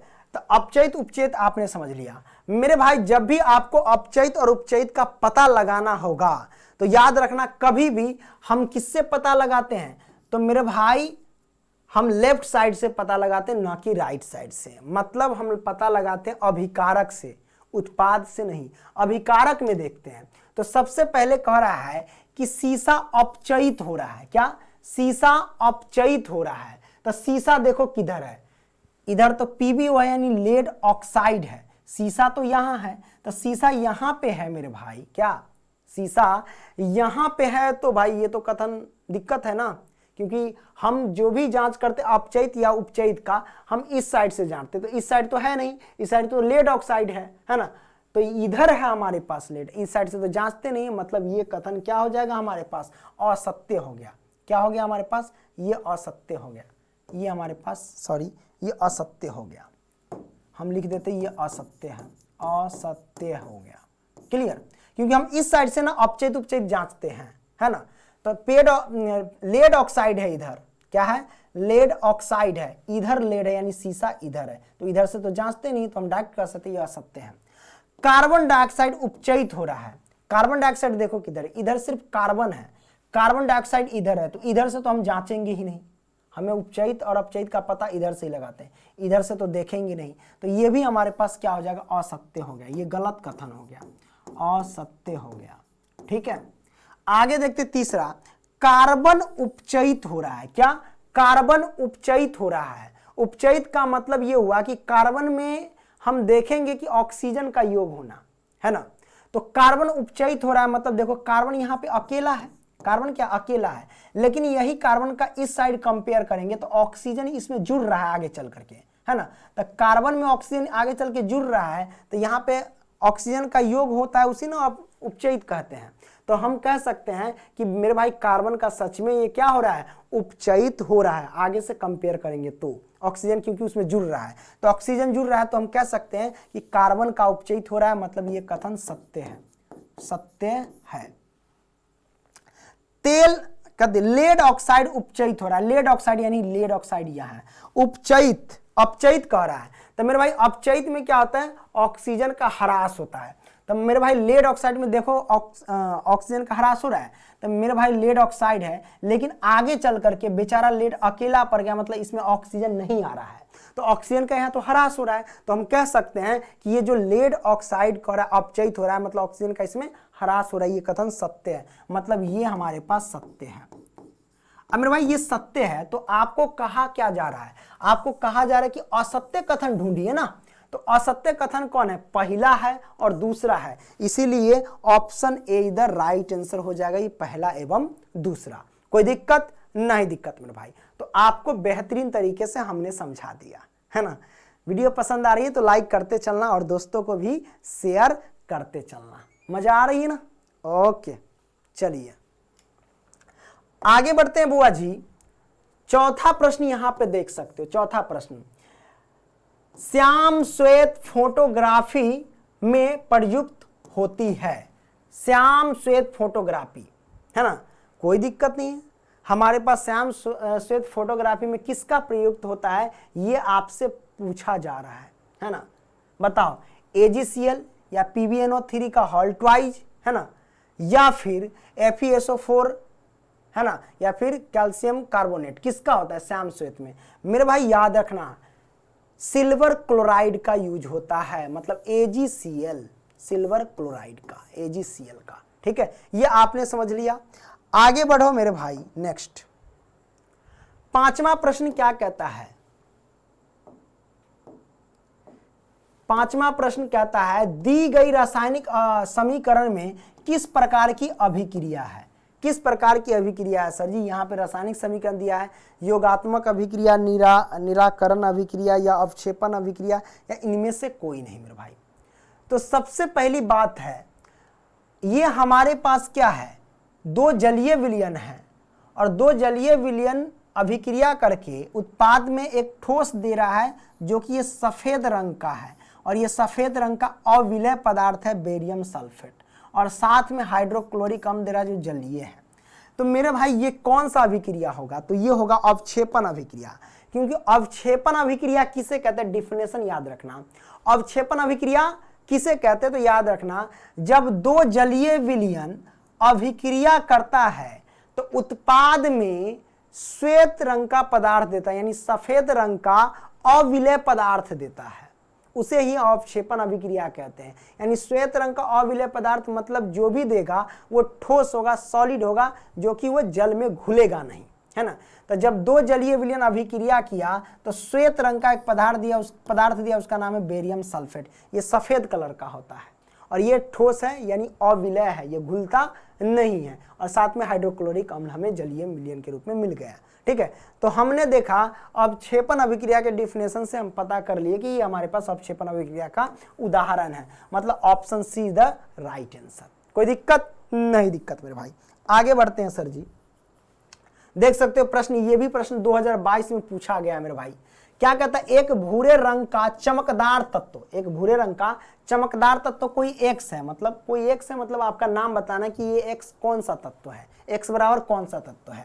एक्स एक भूरे रंग का चमकदार तत्व एक्स को वायु की उपस्थिति में गर्म करते हैं, मतलब वायु की उपस्थिति में उसे जलाते या गर्म करते हैं, करने पर वह काला हो जाता है। इस तत्व का नाम क्या है मेरे भाई? है ना, कॉपर है, जिंक है या सल्फर है, या इनमें से कोई नहीं मेरे भाई। याद रखना जिंक है। जब आप जिंक को, है ना, क्या करेंगे मेरे भाई? किसकी उपस्थिति में? तो वायु की उपस्थिति में गर्म करेंगे तो वो क्या हो जाएगा? काला हो जाएगा। क्या हो जाएगा? काला हो जाएगा, है ना। तो इसका करेक्ट आंसर हो जाएगा मेरे भाई option be the right answer, है ना। चलो, कभी कभी काम नहीं करता रहता है ना, तो ये करेक्ट आंसर हो जाएगा ऑप्शन बी द, नहीं सॉरी, ये थोड़ी ना होगा, सॉरी, कॉपर काला हो जाता है। कॉपर को, पदार्थ एक्स का नाम क्या होगा? कॉपर। कॉपर को अगर वायु की उपस्थिति में जलाओगे ना तो वह काला हो जाता है। कॉपर को गर्म करके देखना, वो करिया हो जाएगा। क्या हो जाएगा? करिया हो जाएगा। करिया ड्रेस पहने लू आ करिए बा दिलवा तोहार। प्रश्न क्रमांक 7 क्या कहता है मेरे भाई? कार्बन को वायु में जलाने पर कार्बन डाइऑक्साइड गैस का बनना उदाहरण है। मतलब कार्बन, जैसे ये कार्बन है, कार्बन को किस में? वायु में, यानी O2 के संपर्क में जलाते हैं तो कार्बन डाइऑक्साइड यानी CO2 बनता है। किस प्रकार की अभिक्रिया? तो मेरे भाई देखो एक या एक से अधिक अभिकारक या दो से अधिक अभिकारक मिलकर के एकल उत्पाद का निर्माण किया तो इसे कौन सी अभिक्रिया कहेंगे? संयोजन अभिक्रिया या वियोजन अभिक्रिया? सब जानते हैं कि हम इसे कहते हैं संयोजन अभिक्रिया। तो option A is the right answer हो जाएगा संयोजन अभिक्रिया। कोई दिक्कत नहीं? दिक्कत, आप इसे चाहो तो बैलेंस कर सकते हो। कार्बन एक ऑप्शन ठीक है, कोई दिक्कत नहीं। 8वां प्रश्न क्या कहता है? ये भी प्रश्न आप देख सकते हो मेरे भाई, है ना।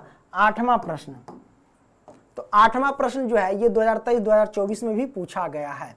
प्रश्न क्या कहता है? लेड नाइट्रेट का रासायनिक सूत्र क्या है? लेड नाइट्रेट का रासायनिक सूत्र आपसे पूछा जा रहा है सर जी, है ना। तो याद रखना PbNO3 का होल ट्वाइज, PbNO3 का होल ट्वाइज, ये लेड नाइट्रेट का रासायनिक सूत्र है। ओके, कोई दिक्कत नहीं? दिक्कत, वेरी वेरी मोस्ट इंपॉर्टेंट सब क्वेश्चन सब है मेरे भाई।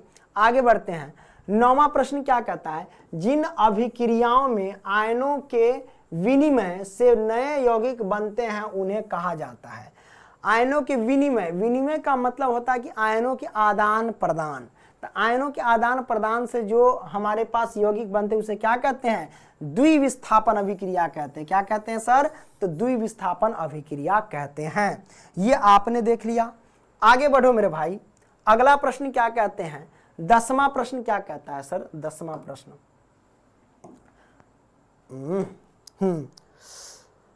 10वां प्रश्न क्या कहता है देख लेना। निम्नलिखित में कौन सी एक दहन अभिक्रिया है? निम्नलिखित में से कौन सी एक दहन अभिक्रिया है, ये आपसे पूछा जा रहा है। तो दहन अभिक्रिया किसे कहते हैं उसको समझो। दहन अभिक्रिया, दहन अभिक्रिया में जब कोई ईंधन को हम जलाते हैं ऑक्सीजन के संपर्क में, ईंधन को, है ना, क्या ईंधन को, ओके, जब कोई ईंधन को किसके, ऑक्सीजन के संपर्क में जलाते हैं, तो जलाने के बाद हमें क्या होता है मेरे भाई, कार्बन डाइऑक्साइड निकलता है और साथ में H2O यानी जल भी प्राप्त होता है ना। तो यहाँ पे इस टाइप के देखो किधर है, तो इसमें आपको नजर आएंगे मेरे भाई, गौर कीजिए। ये देखो मीथेन, ये एक ईंधन है, प्राकृतिक गैस है, ऑक्सीजन के संपर्क में इसको जलाते हैं, काफी ज्वलनशील गैस होता है ये मीथेन, है ना, काफी ज्यादा जल्दी जल जाता है। तो ये हमारे पास मीथेन ऑक्सीजन के संपर्क में जलाते हैं तो कार्बन डाइऑक्साइड और जल प्राप्त होते हैं, और जल के साथ साथ ऊष्मा भी एवं प्रकाश, जलाएंगे तो प्रकाश तो ऐसे करेगा ना, तो ये सब प्राप्त होंगे। मतलब option see the right answer है मेरे भाई दहन के उदाहरण में, option see the right answer. आगे बढ़ो मेरे भाई, अगला प्रश्न ले लेते हैं, कभी कभी थक जाते रहते हैं ना। प्रश्न क्रमांक 11, निम्नलिखित अभिक्रिया में देखो कैल्शियम कार्बोनेट जो कि सॉलिड है, एस लगा है मतलब इसकी भौतिक अवस्था को दर्शा रहा है, ये सॉलिड है, उससे ऊष्मा के द्वारा तोड़ा जा रहा है, तो तोड़ने के बाद calcium oxide plus carbon dioxide मिल रहा है ना। तो बता रहा है, पूछ रहा है कि क्या होगा। तो मेरे भाई देखो ये एकल हमारे पास अभिकारक है, टूट करके 2 या 2 से अधिक उत्पाद में बदल गया है, तो इसे क्या कहते हैं, वियोजन अभिक्रिया कहते हैं, या फिर इसे ऊष्मा के द्वारा तोड़ा गया तो उसमें वियोजन भी कह सकते हैं, लेकिन वियोजन अभिक्रिया के ही उदाहरण हो गए। तो विस्थापन अभिक्रिया, द्विस्थापन अभिक्रिया, अपघटन अभिक्रिया या संयोजन अभिक्रिया। मेरे भाई याद रखना, अपघटन अभिक्रिया को ही क्या कहते हैं, वियोजन अभिक्रिया कहते हैं, वियोजन अभिक्रिया कहते हैं, अभिक्रिया, राइट, अभिक्रिया कहते हैं ओके। ये आपने समझा। आगे बढ़ते मेरे भाई, ये आपने बेहतरीन तरीके से क्लियर किया। नेक्स्ट 12वां प्रश्न क्या कहता है सर जी, ये देखो ध्यान से, है ना। 12वां प्रश्न कहता है रासायनिक अभिक्रिया कॉपर सल्फेट और लोहे, है ना, कॉपर सल्फेट और लोहा जब प्राप्त होता है फेरस सल्फेट और कॉपर, ये हमें प्राप्त हो रहा है। तो पूछ रहा है कौन सी अभिक्रिया है, ये 2024 में पूछा गया है। आप यहाँ पे गौर करेंगे कि लोहा कॉपर से ज्यादा रिएक्टिव है, यानी ज्यादा क्रियाशील है तत्व। तो लोहा क्या करेगा, कॉपर को मार पीट करके इसके यौगिक से हटा देगा, है ना। तो ये हटा देगा तो फेरस यहाँ पे चला गया, तो फेरस सल्फेट हो जाएगा और कॉपर अलग हो जाएगा। तो आपने देखा कि जो ज्यादा क्रियाशील तत्व वो कम क्रियाशील तत्व को हटा दिया, मतलब ये क्या हुआ, हमारे पास विस्थापन अभिक्रिया का उदाहरण, यानी अलग कर दिया। तो ये option be the right answer, विस्थापन अभिक्रिया हो गया। विस्थापन अभिक्रिया में क्या होता है, ज्यादा क्रियाशील तत्व अपने से कम क्रियाशील तत्व के क्या कर देता है, विस्थापित कर देता है। क्या बज रहा है, जो नींद आ रहा है, पूरी बाप रे, 1:15 हो रहा है। आगे बढ़ते हैं सर जी, चलिए अब खत्म ही हो रहा है, कोई दिक्कत नहीं, नो इशू।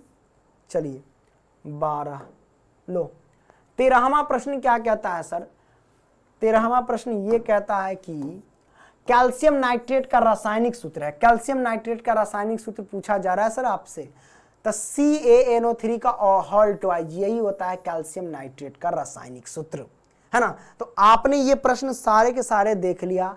इससे हमारा इसी के साथ क्या होता है, चैप्टर 1 है, चैप्टर 1 जो होता है ये हमारा 1 शॉट में खत्म होता है क्रैश कोर्स के माध्यम से। ये सारे के सारे क्वेश्चन मोस्ट इंपॉर्टेंट लिए गए थे, और मैं नंबर लिख देता हूं मेरे भाई, 85, 81, 80, 29, 29 ये नंबर है। कोई भी प्रॉब्लम हो इस नंबर पे मैसेज करके पूछ सकते हो, है ना। आप यहां से क्रैश कोर्स